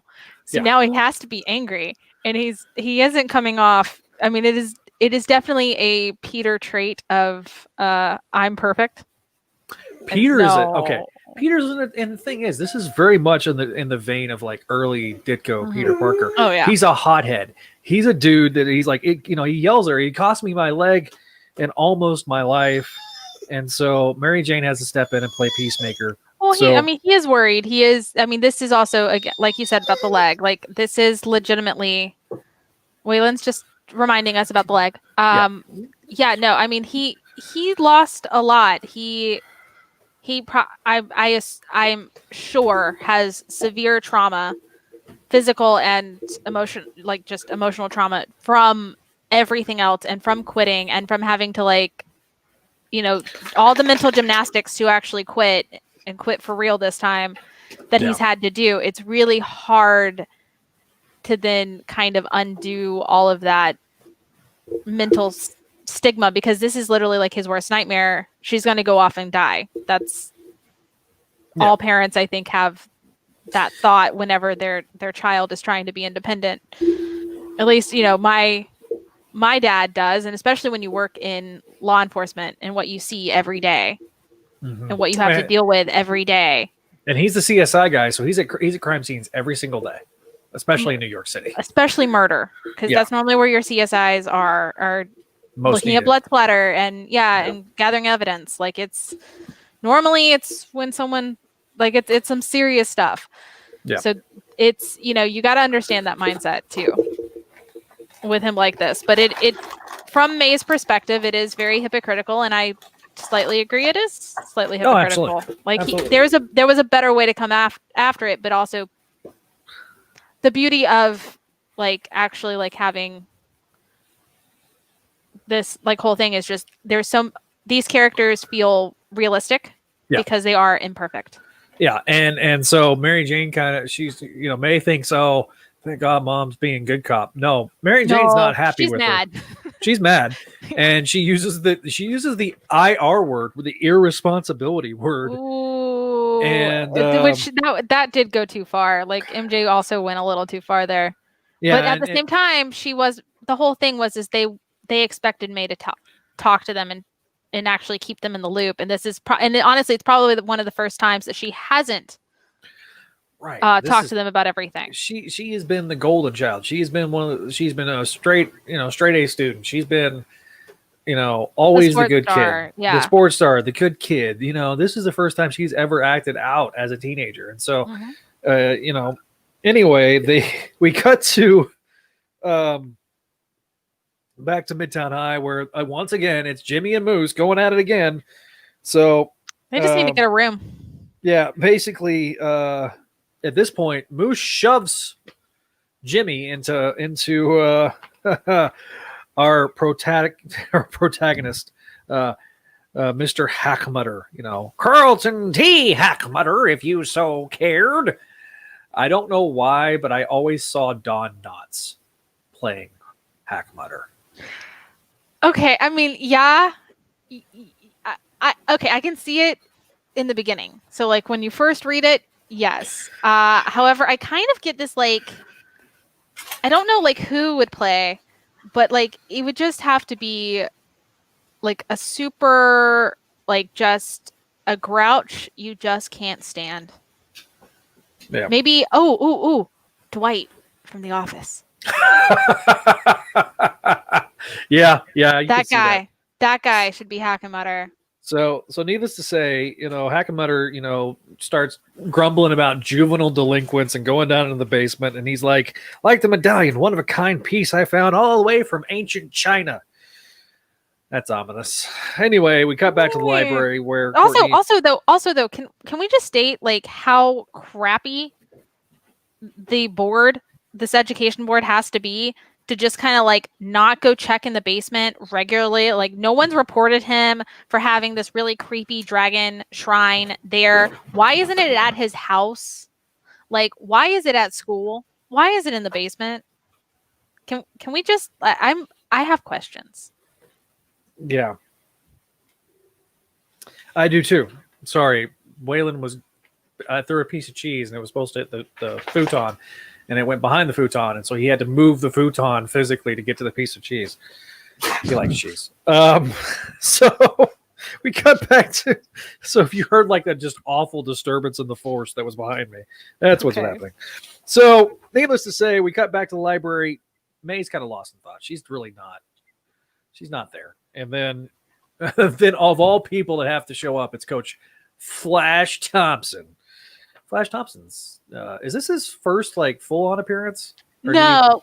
No. We kind of know that he's the coach in the first issue, but like I don't think we get like a full kind of introduction like this until this issue. It's also the first time we see Mr. Slattery. Yes, we see Mr. Slattery. Yep. So he's definitely the guy that will show up several times throughout the years. So. Basically, Flash kind of makes her feel guilty about, not being in practice because, she was at the F5 museum and everything like that. So we got the Daily Bugle, Billy Walters and Miss Moore. I don't think we get her first name, and she's a new character. That was my thing. That's what I was trying to figure out if she was or wasn't. Yeah, she's a new character because she's not. Okay. Part of like anything from like the mid-90s Daily Bugle cast. So we get a hot dog, or Phil is getting a hot dog. Okay, they're both getting hot dogs, and someone gets theirs all the way with extra onions, and I'm pretty sure that's May. And respect. Heavy on the she says heavy on the onions, which listen, respect. That is a respect. So. And then what may be the second greatest scene of like these first 5 issues is the conversation between Peter Parker and Johnny Storm. Yes. This face of Peter's he is not having it. Like, you are just enjoying the floppies. I listen. I love the smell of the old floppies. No, I understand. I love the ads. Like that's the best. Like when I have the floppies, and I love trades. Don't misunderstand. I love the convenience of my Clone Slayer trades. I love the convenience of my Spider-Girl trades, but I love having the floppies. That's the best part. I know. It's just, you just keep. It's just you like definitely just throwing it up there. And I'm just like, you enjoy this. It's fine. I do. It's good. Like I even enjoy the references to Mark McGuire before we knew he used steroids. Sorry. You know what? I haven't thought about Mark McGuire in a very long time. So the last time I thought of him was they did a 30 for 30 on ESPN about the summer of '98, which was a really good documentary. Really good. I if you like sports documentaries, it's Waylon agrees, apparently. Yeah, it's the second best one. He liked watching it with me and especially after we watched Last Dance together. So we go back to the cafeteria room. Moose then trips freaking Jimmy. They got to clean it up. Hackmutter's having to clean things up. He loves Dragon King. So, yeah. Oh, I mean, who doesn't really? Because apparently I'm the crazy one that doesn't like Dragon King. So Hackmutter then slices his hand open, and instead of going to the nearest again, kit, again, I have so many things. I'm gonna let you get through it so I can just go through my rant. He goes to get a bandage from his basement locker. His Dragon can't be legal. Like that can't be legal. Yeah, and then of course his blood drops onto the medallion, and then he has a strange transformation, turning himself into a giant dragon, and a giant. He kind of looks like Stegron meets a dragon. He does kind of look like Stegron meets a dragon. He also, I was gonna say, like he also, buddy, is very Barbie-esque. Yeah. Yeah. Yeah. There's definitely not a codpiece there. Waylon has some opinions. I mean, can you express his opinions for him? Maybe that. I mean, what these opinions are is like, Dad. I need to go outside. Right? You can go potty. You go outside. Is that what that's happening? Aw. Okay. I'll be right back. So, all right. Talk about Dragon King for a second. I will look at questions. I cannot bring them up on screen, but I will look, guys, while we are waiting. But yes, okay. So to Matt Bird, yes, that is my mask behind me. It's on my wig head. And Aaron, you should do an entire post about May's teenage food cravings. And then maybe I will use that and make my Instagram a food Instagram for like a week. I will do that. And also, he's not the old man from Up. Because Hackenmutter has mental issues. Yeah, no. You had Mr. No First Name Slattery, Miss No First Name More. I can do a whole post about. I said he should do it, and then I will recreate all the food and put it on my Instagram. Yeah. Yeah. The only difference between her and May will be gluten free for. This is true, and that's only because I don't want to die. Yeah, we'd rather you not die. Yeah. So Hackmutter as Dragon King punches a hole through the freaking hallway to climb up out of the basement. Oh, this is hilarious. Uses his laser eyes beams of doom to try to take out all these young whippersnappers. See, okay, here's my thing. You get these cosmic powers. You become this like powerful, very intimidating looking dragon. Instead of actually like doing anything productive, like robbing a bank, going, just demanding all your weight in gold and running away. No, let's destroy the very thing that he has been cleaning up. Therefore, being a giant hypocrite to these kids, as he's saying, F them kids. Yeah. The amount of property damage he's causing. Yeah. The logic here is just, there is none. And this is why I don't like Hackenmutter. Because I don't understand him. I mean, I understand, his hatred of kids. That's normal. That's fine. But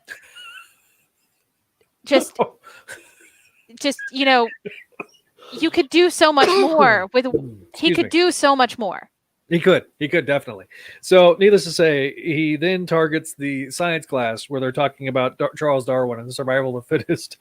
Again, this is a very Darwin-esque situation of instead of doing what you actually can with your powers, you're just going to you're going to Kool-Aid Man right through a wall and say F them kids.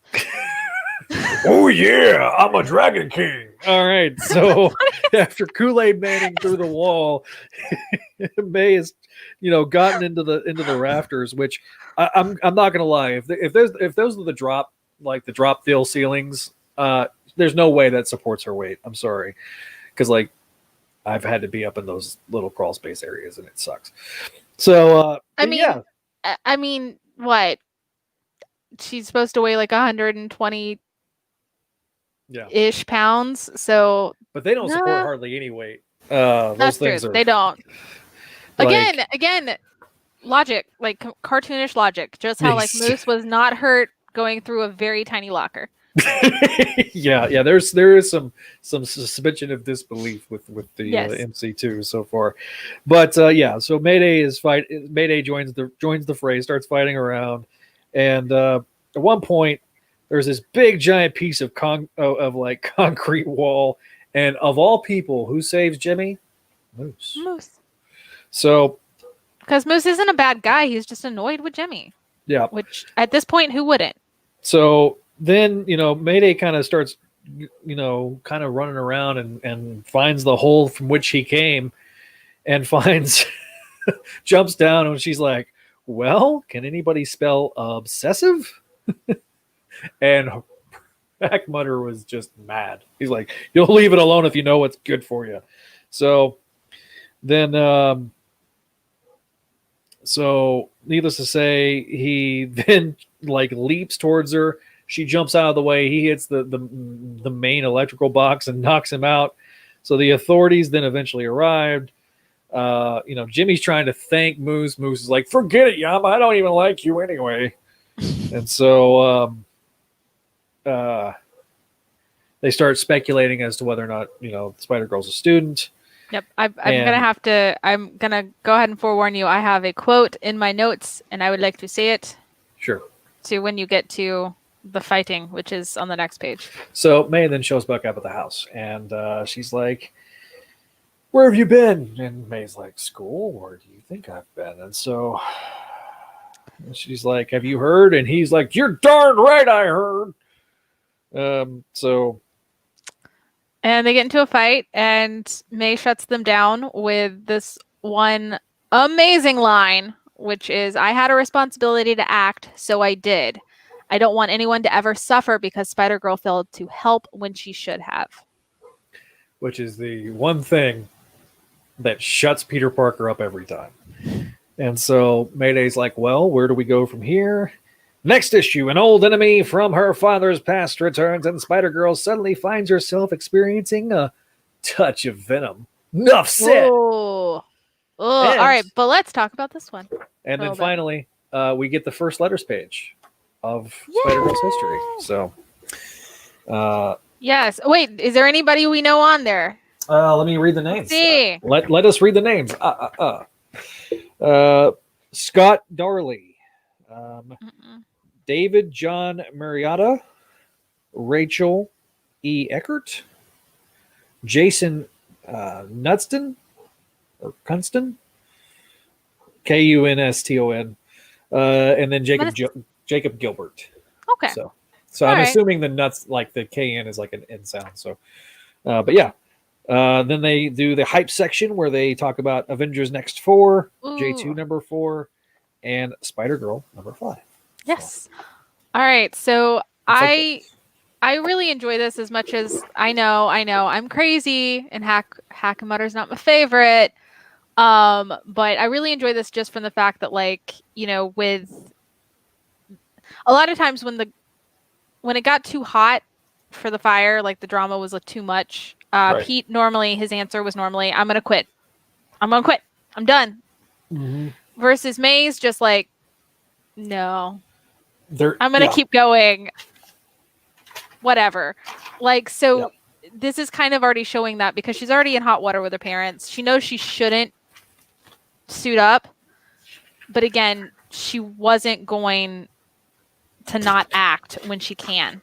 Right. That is her responsibility, like to herself. It's not really like a responsibility to other people. She knows she has to do what is right. And I really enjoy that. I do enjoy this issue in the sense of, again, I don't like this villain is just stupid. Okay, I'm sorry. He destroys the school when he could have done so much more. Yeah, no, he is. And I have so many questions. It's so bonkers. I have so many questions because the school board just seems so dumb. And I'm like, after all this time where Midtown High was already really bad when Peter was there, nothing's changed.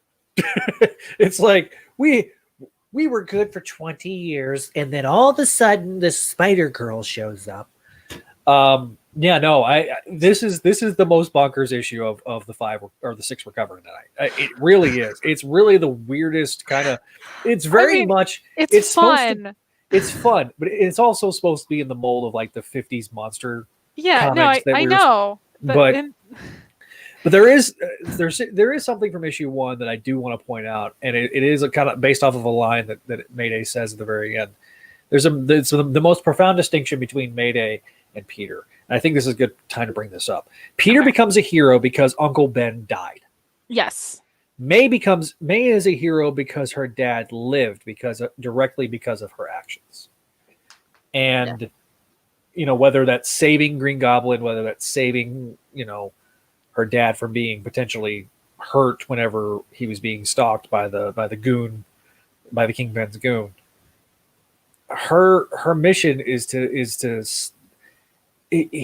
she's not doing it out of guilt. She's doing it purely out of the responsibility because let's face it, if anybody is out of parental units is going to drill responsibility into their child, it's going to be Peter Parker.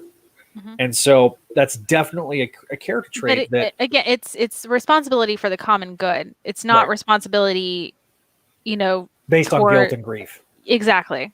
It's her brain is not wired in a way to be selfish. Speaking of Buffy that we referenced earlier on the back cover. Yeah. And it's a lot like Buffy. It's, but instead of like an actual Hellmouth in the basement, there's just a bunch of dragon statues. Yeah. Okay, Venkman, I will tell you, I bought my comic shop started using bag and boards that have like this like seal tape. Oh yeah, where it's autos. It's like this kind of has it too. It has a little double-sided tape, and then and that's what I use. Because I'm ordering some more of those back and boards, like on my new issues, because it's like a little strip of adhesive that you pull on and off, and it doesn't really stick to other pieces of plastic until you because there's it's got a male and female end on the inside flab. And so once they stick together, they stay sticky towards each other. Yeah, no, I know those. I agree with Venkman. I really don't go pull my issues out unless I absolutely need to for whatever reason. Which is why I have every floppy and I have every digest, yet I still use Marvel Unlimited almost every day. Right. For me, and so especially when we get to the show after CSC's over, a lot of that's not collected, so I'm going to have to use the floppies for that. Yeah. No, exactly. So for convenience sake, like when I was reading it to my daughter, I read it out of here instead of the floppies, just because I didn't want to tear the floppies up. Especially also giving a 5-year-old a floppy is dangerous. As a 6-year-old that had floppies and not a single one, only 5 of them all survived. I have to slowly rebuy them because they've fallen apart. Now, granted, I'll talk about this later maybe, but with What If 105, they had those gatefold covers that I showed you earlier, with the One Saturday Morning, and they're so flimsy, and you've got to be so careful not to. Oh yeah, not to tear it. And two, after a while too, depending on how much pressure it's been under, like if it's been in storage over the years, those kinds of pages will legitimately, like this, just the crease will cause it to break. Yeah. If you touch it at all. Although that takes a long time, but it is a thing. So, but anyway, also I do want to say, other than I'm probably going to make myself a hot dog after this recording. You know what I ate for dinner? Hot dogs. I did, legitimately. But before we start recording. But also, this is the one time people get on to me because they're like, why do you hate Davida? And it's literally from this issue, because this is not the only time, unfortunately. This is the one time where like a lot of what she says just feels really intrusive and weird, because when May comes in to the cafeteria, which also that cafeteria, they had glass trays because that's how he gets cut. And I'm just like, who gives students glass anything like that? Maybe because I was, in a Georgia school, maybe it's in New York, maybe it's fancier. I don't know. Listen, but their tax dollars have to go somewhere, because God knows they have such high property taxes, and they're supposed to be going in the schools. But like for real, glass trays, what the heck? But anyway, but like that whole like, I cringe at the monthly blahs in the same talk as Alanis Morissette, because one, it doesn't age well. Two, it is very clear that because women, I don't recall a single girlfriend ever talking like that. I don't talk like that. It's just kind of misogynistic a little bit. Didn't want to say it because I'm trying not, like, I don't believe that was the intention. It's just it hasn't aged well at all. Right. So yeah, I need to at least get that out of my system. So anytime I'm critical of Davida, it has a lot to do with some phrasing that just has not aged well, or I feel like she's very self-centered. So, definitely. It's I get annoyed with the self-centeredness, but also I have been told that because I do put myself in May's shoes a lot, when I get mad at these friends, I need to realize she's being a horrible friend. And because my brain is almost always right there to defend her, going, no, she's not, because she's saving the day. She's just too busy. She's busy. Her heart is there. It means well. She wants to be their friend. It's just she chose the higher priority of saving their lives other than, answering their phone call. But I get it. I get it. The friends don't see it that way. And it's really hard for me to get out of that mindset. I'm going to say this right quick. I think this is the first time we're talking about next issue right quick. Yeah. Just getting into the next issue. I think this is the first time Pat drew Venom. I don't know. Because he obviously didn't draw him I wish there was a way to ask him. I know. Listen, I'm working on it. Okay. So I'm back. All right. So we get obviously it's a touch of Venom. Yeah. My daughter was super excited about this issue because she's heard of Venom, and it's Spider-Girl, it's Venom. She was super excited when we were having her here, for a few weeks. So after, seeing an ad for Fruity Pebbles, Hold on. I'm sorry, guys. What's up? While you were looking at the computer screen, the audience saw my ring light just fall backwards. Oh. Well, I've got. Speaking of ring lights, this is my first time doing. Well, the second time I repositioned. Hi, audio-only listeners. Please watch the video version to see these wonderful physical gags that were not planned, because I don't know what happened. That was really weird. So we open up the issue with Venom, the Venom symbiote in a containment pod, where this this guard basically walks by and he's like, "You still at it, you jerk?" He's just been like, bam, bam, bam, bam. So it reminds me of a Tom DeFalco written Spider-Man Unlimited issue with Johnny Storm, where they're in like a plexiglass thing where all the air is being sucked out, and Peter keeps punching the single spot until it cracks, and once there was a little bit of oxygen coming in, then Johnny blasts it out. So basically, we get our little bit of horror tinge with this opening scene where the Venom symbiote envelops this guard, because this guard's kind of talking smack, shows a Daily Bugle of a picture of Spider-Girl. We then cut to Peter Parker grabbing Mayday's costume and throwing it in the trash. There's a big fight that ensues between Mayday and Peter. They're so going rude. Didn't have to be in the trash. So she's really laying the teenager bit thick, and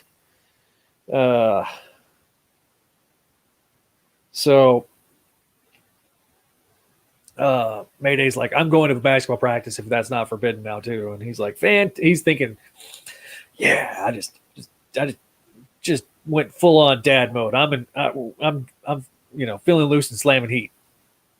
Mary Jane lets him know that's not. That's not his line.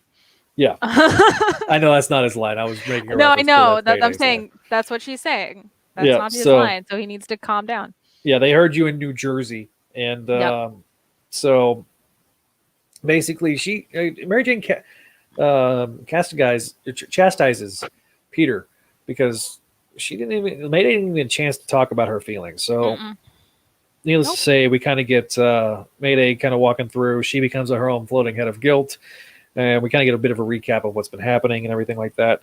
So, Mayday then almost gets to Midtown before she thinks maybe she should, continue taking a walk. Peter and Mary Jane are continuing while Mary Jane's pouring coffee into his #1 dad mug that I'm sure he got for Father's Day one year. Mary Jane and Peter are kind of going back and forth, and Mary Jane's kind of playing the devil's advocate.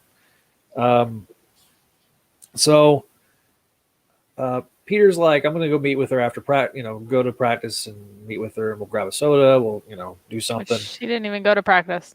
Yeah, exactly. Yeah. So she just continues to walk around, but of course, Peter never makes it because this black silky ooze envelops him. And as she starts walking back home, she sees the lifeless leg just sitting there without being attached to another human.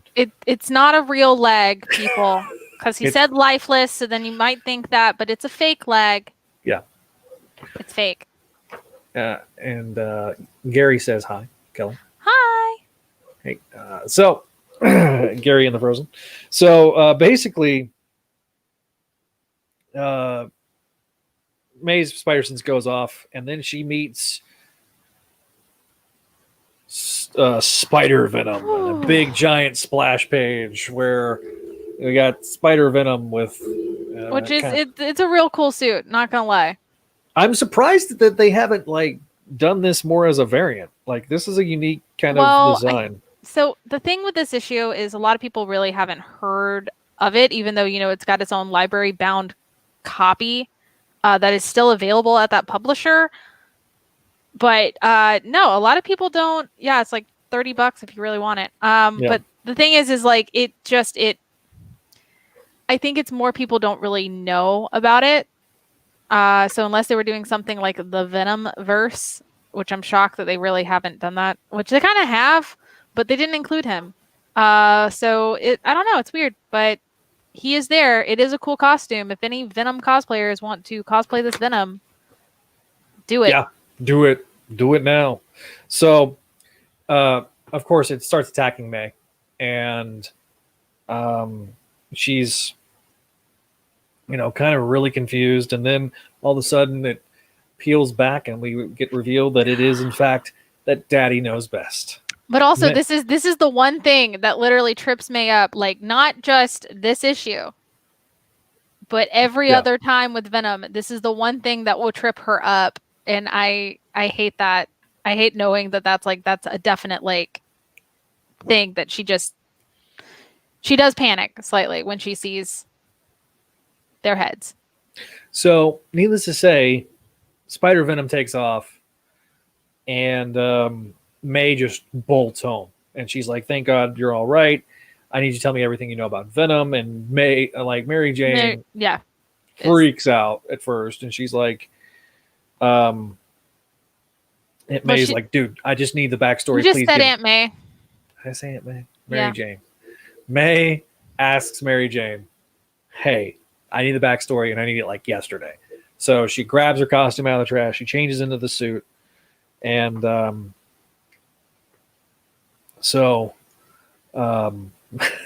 Mary Jane starts giving her objections, and she's it's still my favorite part. And May's just like, "Great, you know what? You call the Fantastic Five. I'm going out there. Yep. So whatever information you can give me is going to help, but I'm not going to waste another moment waiting. Like, I've got to go now. I've got to go do this." So eventually MJ does give her a slight rundown, and off May goes. So May goes to the police station. She reveals herself. Now there's no longer this little dance of, is she Spider-Girl? Is she not Spider-Girl? She basically unmasked in front of Phil and was like, "I need your help. This is what's going on. The Venom symbiote is there." And so then we... well, she knew she needed help, and so she... Yeah. Honestly, it's pretty quick thinking, because this does... Hey, look, another thing about the blue whale. There you go. So the lunatic laugh and everything like that. So Peter S. Spider-Venom then grabs like a jaywalker. Or no, he litters on the ground. Yeah. So how dare you? Too many. They must have for your blatant disregard of the law. Okay, honestly, they must have had the Venom symbionite watch a lot of Captain Planet. Either that, or I was thinking that it was like a mixture between Captain Planet and the Sylvester Stallone Judge Dredd. I am the law. I think they probably went Judge Dredd, but like me as a small child living in Atlanta, well, I wasn't living in Atlanta, but living around Atlanta, this is Ted Turner country. So Captain Planet. Yeah. Earth, wind. Dude, Don Cheadle as Captain Planet is probably one of the best Funny or Die videos that they ever made. It is the best thing ever. Yeah, no, I agree. Anyway, so after May, saves this litterer from certain death after being held by his ankle off of a elevated rail yard. He should have paid more attention to what Captain Planet was saying. I mean, so yeah. Needless to say, May's trying to reach through. Phil's like, dude, he's just playing mind games, and so, and he is doing a pretty good job. So yeah, basically, Venom is, of course, filling out the negative aspects of him, and so, Phil starts, kind of doing his little wail, and Spider Venom throws a car at him. Yeah, just whatever, just chucks it. Just like without any remorse. And there's no lead up to that. It is just thrown and done, and you're like, whoa. Yeah, it does. Yeah, that Spider Venom looks a little like Venom from Spider-Man 3. He does. Yeah. Definitely way before Spider-Man 3. Yeah, almost a decade before Spider-Man 3. Yeah. So May then, kicks him in the face, starts really going after him. And so, she basically says, "Kiss my web-covered fist." So, that needs to be on a shirt. Definitely. It really needs to be on a shirt. Then you really start hearing the Venom symbiote come out, because it's like, "You may not be as innocent or as helpless as we were once led to believe. We will peel the skin from your skull and devour your brr." And then it strikes without warning. It is a sound as deadly as it is joyous, as unexpected as it is welcomed. Phil Jurick, a once and former Green Goblin, laughs again. So, needless to say, the symbiote starts, falling off of Peter. And Phil's like, "Dude, did you not even comment on my big save?" So, needless to say, Peter and Mary Jane arrive back at Forest Hills, and or Peter and May arrive back at Forest Hills with Mary Jane, and Mary Jane's very, very nice. You know, very, very, very excited to have both their peoples back, and so. I mean, I'm sure, because, you know, she has a very trauma-filled history with Venom that, you know, I can't imagine she's sitting there going, I'm going to lose my entire family tonight. What's happening? She's scared. Yeah. So, needless to say, Peter kind of goes, you know, kind of chastises Mayday again, and was like, look, monsters like Venom, you might have been killed if it hadn't been for Phil. So, you know, and Peter makes a good point. Look, second place usually is when you end up in a coffin. And yeah. So he was like, I'll have a long talk with Phil. He never should have encouraged you.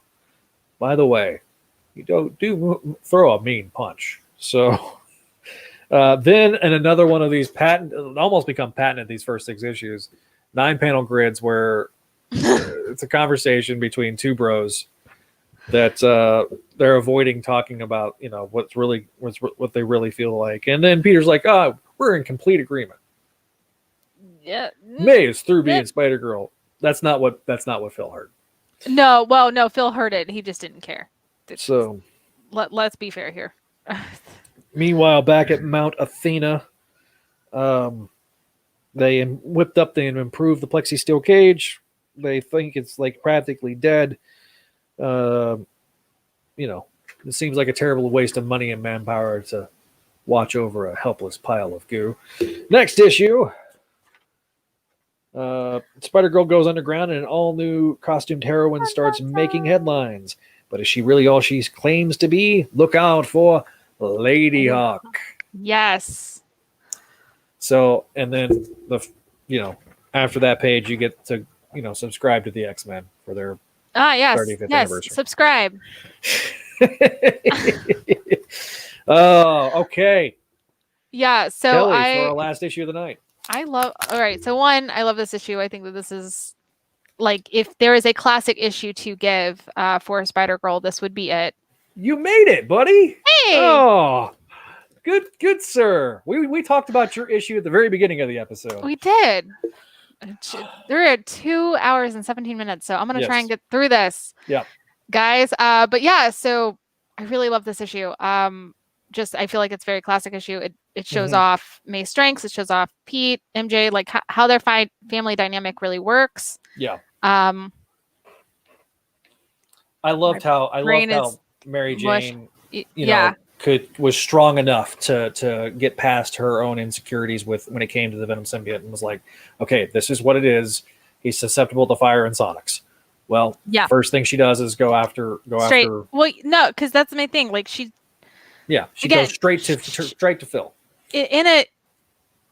When the going gets tough, she kind of really thinks technically, and that's how she basically is as talented as she is so quickly.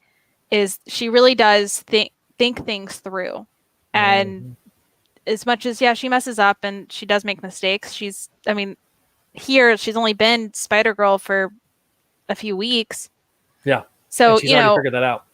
Yeah, and she's already figured out she's got a blind spot. She does need to work on things. She does need to practice and train.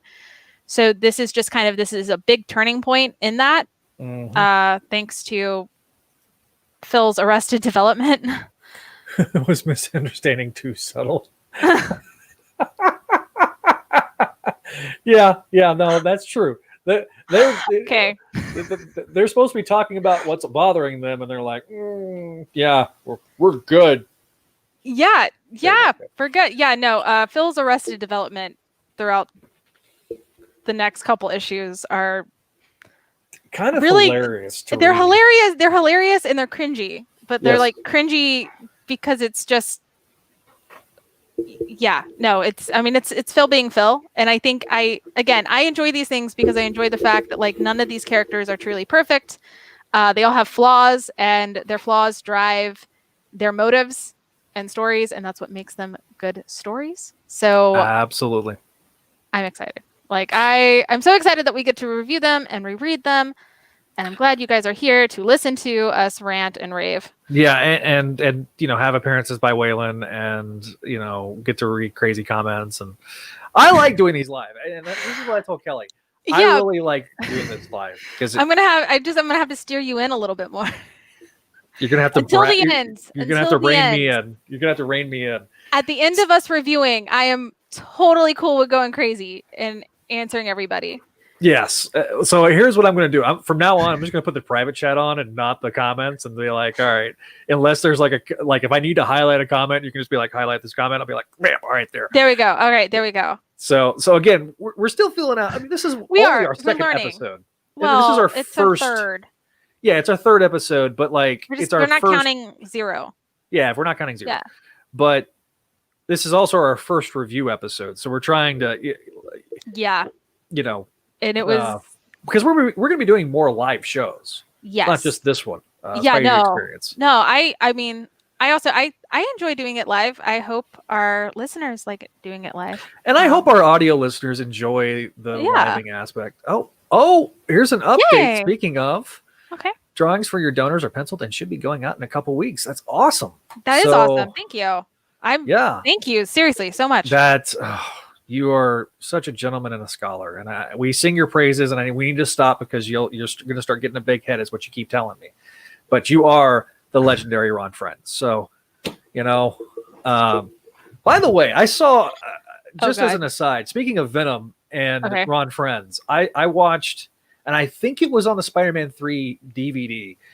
If you haven't watched the special features, I highly recommend, because there's a lengthy interview with Ron and Tom, and they talk about the origins of not only Mary Jane, but the origins of like the symbiote saga. And I need to see if I have that. The person that's on there the most, I feel like, is Ron Frenz, and you get to see Ron Frenz's face while he talks. And Venkman, he watches our episodes of Spider Experience. And I always appreciate your comments that you make there, Venkman, because you get, obviously you're only getting one-sided interaction. I would feel really weird if we did a live stream and Venkman wasn't on. I'm just gonna say at this point, like, Venkman is an institution.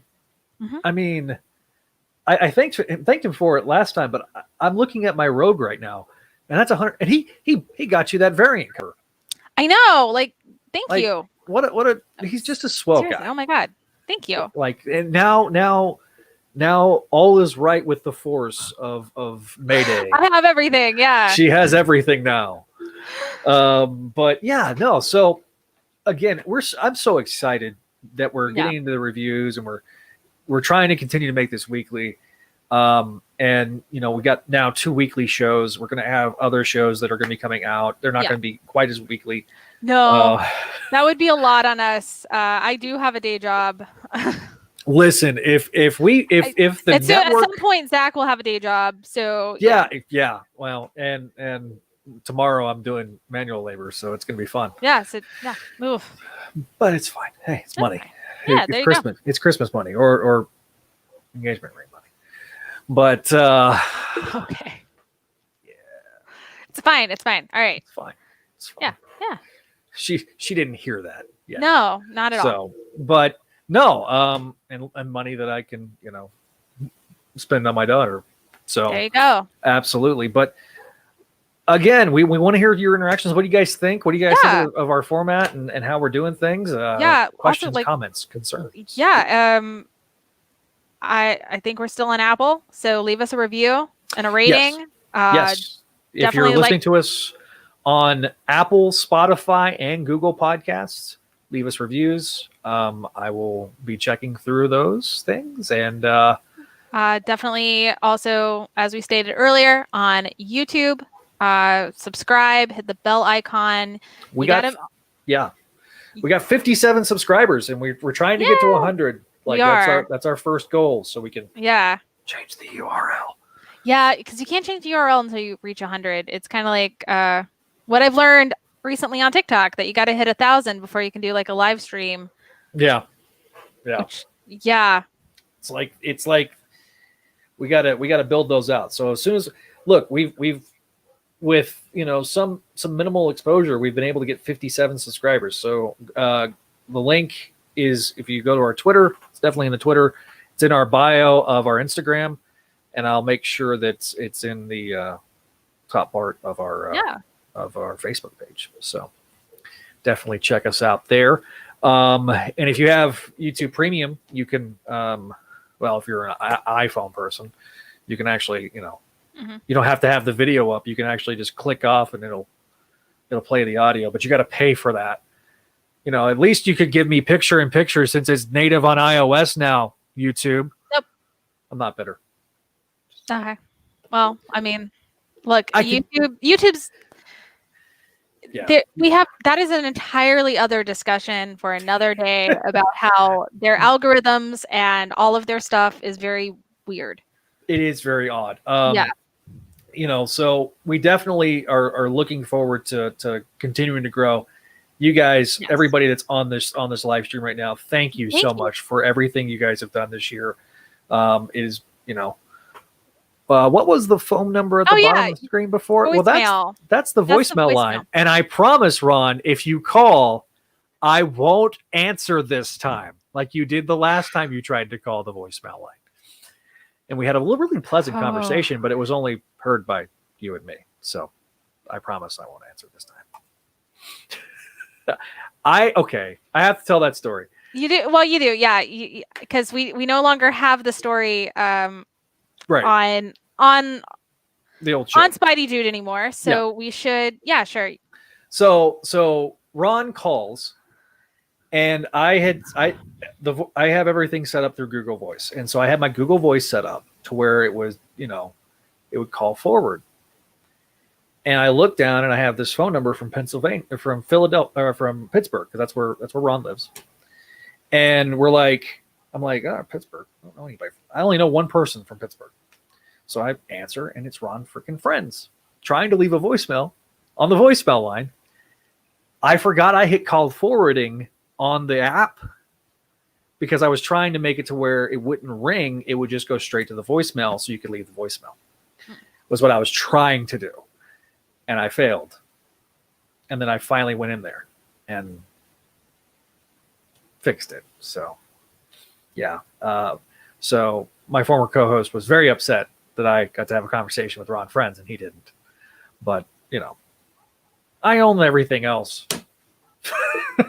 So it's like, my bad. Ugh. But no, it now works. I've also updated the voicemail greeting to actually reflect our new shows like Make Mine Mayday, Spider Dude Experience, as well as our old shows like Clone Saga Chronicles and Spec Radio. So if you're a fan of Spec Radio, we're looking for feedback, specradio@gmail.com. Voicemail line is the exact same. Leave your name, where you're calling from, and what show you're calling about, and we will play it on the respective shows. It's not just for this show, it's for all shows. Yes. On Spider Radio Network. So one phone number you call, and you can leave us all a voicemail. Because we're going to play those on Spectacular Radio. We're going to play those on our final episode of Spectacular Radio. We are halfway done with the final interview. Yeah. We've recorded. We're going to do a 2-hour interview, and so we've recorded the first hour, and so it's going to be our longest interview we've ever done.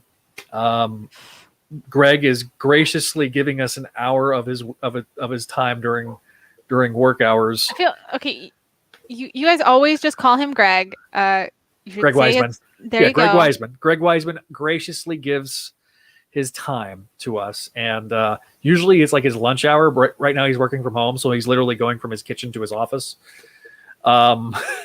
because he's having to work from home because 2020, and he's right in the middle of doing Young Justice and season 4, and he's got one episode. Last time we talked, he had one episode done. All 26 episodes were written, and one episode's done in the can, and so he's charging on, and I guess in 2021 we'll see season 4. So if you haven't checked out, it'll be all on HBO Max.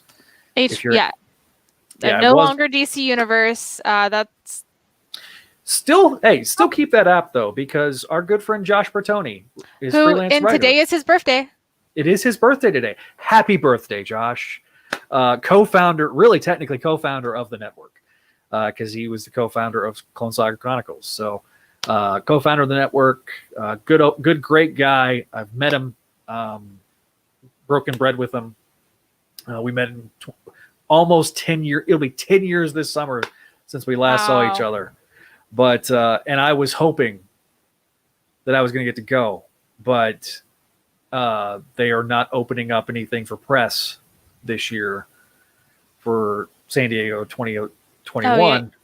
They're probably not going to. It's probably going to be digital again. Yeah, I think it's going to probably end up being. You're right. It's probably going to be being digital, and they didn't want to open everything back up and then it not happen again, and so. We'll see. I was hoping to go to San Diego, but one of these days, I've put it as one of my life goals. I'm going to take my daughter to Disney World, and when that happens, well, Disney World's in Florida. Yeah, so he's just down the road. There you go. Okay, so we can meet up there. So that's okay. Matt asked, when's the next time Josh is going to be on a show anyway? So Josh, I'm not going to say he's not going to be part of the network like regularly. He's going to be on when he can. With all he's a full-time nanny. He's he at one point he was working on a campaign for somebody running for Congress. Mm-hmm. Plus he's doing all his freelance commitments because he's got several different plates that he's spinning with this freelance work. So he's busy. I mean, the guy. It takes a lot of planning to get Josh. I can tell you that he's going to at least make an appearance on Spectacular Radio. He is on the next episode of Clone Saga Chronicles that we've got in the can. So I can tell you that he's going to be on that episode. Yeah. He's going to try to be a part of the final episode of Spec Radio, and he'll definitely be part of the final episode of CSC. Because we're going to be wrapping that up either at the end of this year or early next year. Just kind of depends on Christmas and all the plates I got spinning. But the goal is to try to hopefully, knock on wood, finish out Spec Radio pretty soon and CSC. So those two will be done. And he's always got an invitation to come on Spider Experience. I'd love to have him on. He's just super busy, and it's just getting him to commit to a time is kind of hard. So I'd love for him to be on more. There's some trivia stuff that we've been banting about back and forth, and I'm hoping to have him on a live stream for that. That's probably not going to happen until first quarter of next year. We could also always do a game night later. When one of the nights he's free, we could always do a live stream and play game nights, stuff like that. So he is around. He will just it's got to be up to what he can do, right? Because this is all a volunteer effort, guys. Well, and again, when he was just nannying and he wasn't doing all the freelance work and he was just doing things here and there, he had a lot more free time. When we first started this network, he had a lot more free time, but now. He's just got a lot of plates he's spinning, and he's got to respect the man's hustle because he's definitely hustling. Yeah. So, and an invaluable part of this network. Yes, definitely. Any more questions we got for the remainder of our time? I don't know, but what I do want to say before we head out, let's talk about what we're doing until next time on Make Mine Mayday, which I know I've got an interview that I'm doing with Scott Larson, so check that out. Check his YouTube out. And I think that's it for me until the next time we the next time everybody sees you is going to be when we debut our next episode of that's right. Spider Experience, which is going to be this Wednesday. I'm not fair warning, guys. I was in and out because I was having some issues. Yeah. So I apologize. Yeah. There was some technical difficulties in that. The one currently out where me and Paul are wearing our ceremonial robes for the Church of Gog. We're dressed as unicorns. Praise Gog. Praise Gog. Church, we're dressed as unicorns. Yep. To promote the magical, mythical creature that is Gog. Yes, and they are the high priests, and the exalted one of the Church of Gog was wearing a green hoodie. Yes. In Neil. Yeah. So you had Neil, and I forgot to get the memo. I'm just wearing a dad sweater. That's today. not true. Okay. We warned you multiple times that we were wearing unicorn. Here's the thing. So I had my daughter had a unicorn headband. You could have worn. I looked for it, but then I realized that I packed it in her bag whenever she left. So that's true. I would have wore the Yeah, no, that's fair. But that's fine. It's fine. And I exclaimed this, Gog, damn it, yes. It's fine. All the Gog puns. Definitely a fun episode. I really go check that out. Leave us a like, a share, and a subscribe, and on our YouTube page. It really is a lot of fun. All those audio episodes will be up this week, so that's one of my goals. you do miss the gloriousness that is those unicorn onesies without it, but truth. It's okay. It is definitely okay. Of course, all of our shows are back up on the Spidey Radio Network. The audio versions of this and last episode should be out very soon. Just got to finish tweaking a few things and putting the 1.21 gigawatts in there and putting it out there. So we have the website's still coming strong. We're still moving forward, having a lot of good things happening behind the scenes. You guys just don't see it yet. A lot more to come. Yes. We next week, not this week, but next week, we're going to have our premiere week. So, okay. What we're doing is we're going to have a new episode of this show, right? Because we're going to move forward to the weekly format. We're going to do our first live show of Spidey Experience, and then on Tuesday we're resuming our. To be on that. Yeah, that's the 50th. Okay. Yeah, that's issue 50, and that's the first half of Laugh Remains. Great. We're gonna do that live. Okay, cool. So, because we kind of talked about it, when I was like, let's just more. I thought about it. I'm pretty sure I know I probably said do it live, but yeah, you're like we'll do it live. No, we'll do it live. Yeah, we'll do it live. Do it. It does not suck, Bill O'Reilly. So we'll be reposting another episode of Amazing Spider-Man Classics, picking up where we left off from there. That'll be on Tuesday and Thursday. Thursday, also we'll have a new episode of Spectacular Radio, so you get 2 new shows on Thursday. Friday, new episode of CSC on Thursday, episode of Spectacular Radio on Friday. So it'll be a whole week's worth of all our shows kind of re-debuting now that we've caught up and everything's fixed and kind of pushing forward. And then ASM Classics will start resuming our Tuesday, Thursday format until we're caught up. And then once we're caught up, more to come. More to come. Yes, more to come with ASM Classics. So okay. I can't wait till we get a little closer, and we'll kind of start talking about what's going to happen with ASM Classics. We're going to put all 40 episodes up, and then a couple of things that they did, the original crew called Vietnam a Go-Go, where they talk about Flash Thompson's shenanigans in Vietnam. Oh, when he was serving. It's okay. Yeah, they were looking at old war comics and then it's okay. I've listened to them; they are hilarious. All right, so it's going to be a great week. Just as Matt said, that's going to be a good week. I'm hoping. So. I'm hoping. So you got 2 live shows, got multiple episodes of all our shows going to be going out next week. We hope that you listen to this over your Thanksgiving holiday. Be safe. If you are traveling, be safe. If you're staying home, please, be safe. Do everything you can to stay safe. Stop the spread. Stop the spread. What was it? The Zoom Thanksgiving is not is better than an ICU Christmas. Trust me. My mom, I can tell you, I've heard enough horror stories from El Paso, which is the hardest hit part of our state. My mom is fighting the good fight there right now, and it's been tough. They have had a lot. My mom of has to problems. work. Yeah, no, my mom has to work on Thanksgiving. And she works in a hospital, so all the ICU beds are already filled. Yeah, so that's not good, guys. Yeah, my original plans were to go down there, and it was like, only reason I'm here is no one can watch the nephew. So yeah, I am here.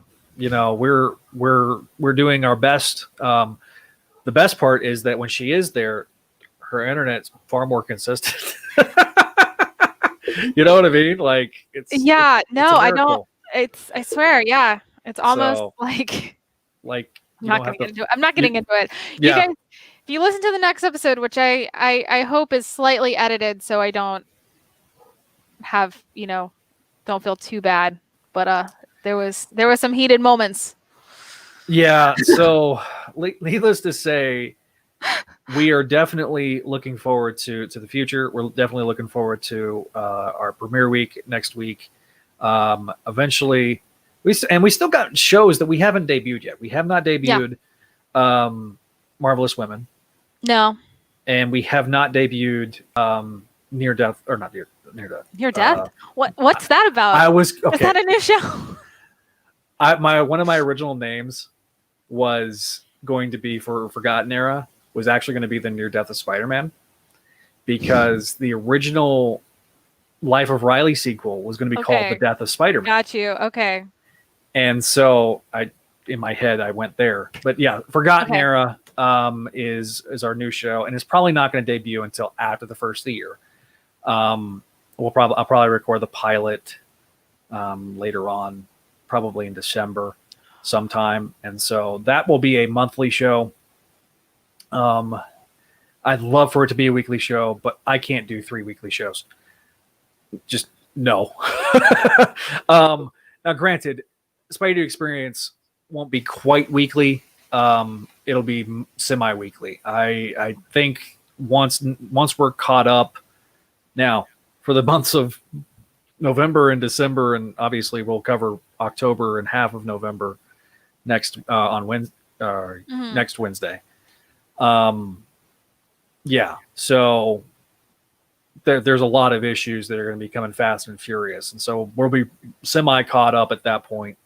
Have a couple issues that we'll have not covered yet, but we're covering the first half of Last Remains next Wednesday, not this coming Wednesday, but next Wednesday. So definitely check that out. This coming Wednesday, we'll cover everything from GOG all the way through to issue 850. Yes, and then it's our biggest episode yet. Besides it is. It's very long. Yeah. So, Vinkman did have a question. Right. Okay. Any Turkey Day traditions? For some reason, I always watch Goldfinger on Thanksgiving. Fun fact, you can't see it, but in my house, in my living room, I actually have a replica of the original poster of Goldfinger on my wall that I got from Kirkland's. I will never be able to watch Goldfinger ever again. Yeah. Anyway. The best part was when my ex-wife realized what the Femme Fatale's name was. Oh, okay. And she's like, and I was like, you have to watch this. So I had to finally like pop the DVD in and be like, I got to explain this. That's actually her name. Yeah. And so I was like, it's 50s freaking 007. So that is fair. But yeah, I don't think I really have any traditions other than I don't like turkey. I tend to like this year I was going to go see my mother because I did that last year. I went and saw her Thanksgiving weekend. First time I flew down to El Paso, the El Paso Airport Tire Care Service and lube change. It's a very small airport. It's the size of a postage stamp. But I actually got to see El Paso. It's a very unique area of Texas, and so I got to see that. But normally I used to go to my grandmother's, but she passed away this year. So I'd always make a cameo appearance on my dad's side of the family, kind of show up for like 30 minutes and then leave. But this year I'm going to be with parts of my dad's family. My dad's going to be down in Louisiana, and so he's staying with basically his roommate and his roommate's parents, who have already had COVID, so they've got the antibodies. So You can still get it twice. I know. But yeah, no. Anyway, on that note, guys, But please stay safe. Happy yeah, Thanksgiving. truth be told, be safe. You know what? I usually watch the Cowboys game. That is one Thanksgiving tradition. No matter where I'm at, I usually do, even though it's been miserable to watch this year. But it's fine.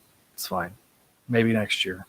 I literally was flabbergasted they won today. They happened to win today, and then everybody's like, I was like, I'm kind of sad, and they're like, why? I said, I'm in Team Tank. I want the number 1 draft pick. Like just continue, just lose all the rest of the year.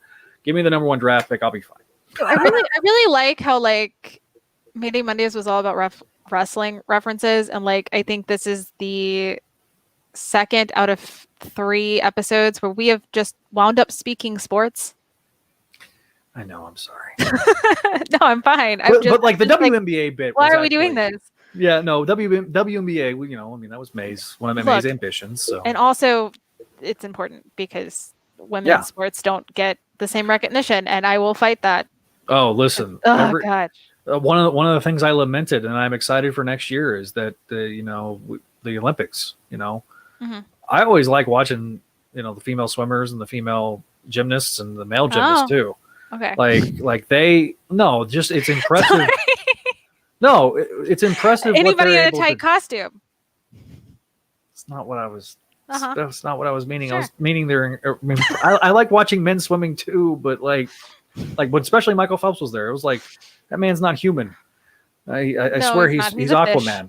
Yeah, he's a fish. But like I look at what those gymnasts can do, and like the amount of power that is required to be able to accomplish those feats is just absolutely amazing. And so, but last we'll have Vinkman let Vinkman have the last word before we jump off. He says, I make it a point to watch the original Star Wars on Thanksgiving night in honor of the fact that the very first time I ever saw Star Wars was when it aired on CBS the night before Thanksgiving. One night. Yeah. The one time. The night before Thanksgiving in 1988. Let's see. I was not quite a year old when that happened. Sorry to make you feel old. I want to say what was it? It was very rare they got the rights ever. And I know people say that happened. Obviously it wasn't there. I do remember when Sci-Fi was the first cable channel with the rights, and they played it in 1994. And that was the first time I ever watched it. I remember watching the remasters. I remember some I can't remember who got it in syndication, but some company got the rights in syndication, and it was like a big deal back when syndication was still a thing. I mean, really, the only thing that I can think of with syndication that's like still running is kind of like CW on the weekends when they don't have like the Me TV and stuff like that. Yeah. Well, I've had satellite for so long that a lot of those like local, My TV type things, I don't see anymore. And so it's kind of, Oh, Star Wars aired on CBS from 1984. Well, I mean, they did have the holiday special. Yeah, they did. Which I think we've missed it. I think we've missed Life Day. We've missed speaking in Wookiee for 30 straight minutes. Anyway, I'm going to on that note, subject people to that later. On that note, you guys don't need to deal with the holiday special. So Exactly. Stay safe. Happy Thanksgiving. If you happen to just order stuff online, you've been doing it all year anyway. Don't brave the doorbusters. There shouldn't be any doorbusters anyway. Most places have been doing it throughout the month, but also just from someone who has managed retail stores, you're not getting a great deal anyway. Just wait. And when it's on sale, just go ahead and buy it on sale, buy it online. Don't buy your TVs this weekend. Wait until after the first of the year. You know why? Because all the new models show up in January. So all the old models, go discount it. Anyway. Just telling you. It's getting ready for Super Bowl. Okay. So Anyway, on that note, yeah. So happy Thanksgiving, guys. Thank you so much. We've made it almost 3 hours. So thank you for sticking with us, and we will see you guys later. Bye. and as always, make ours Mayday.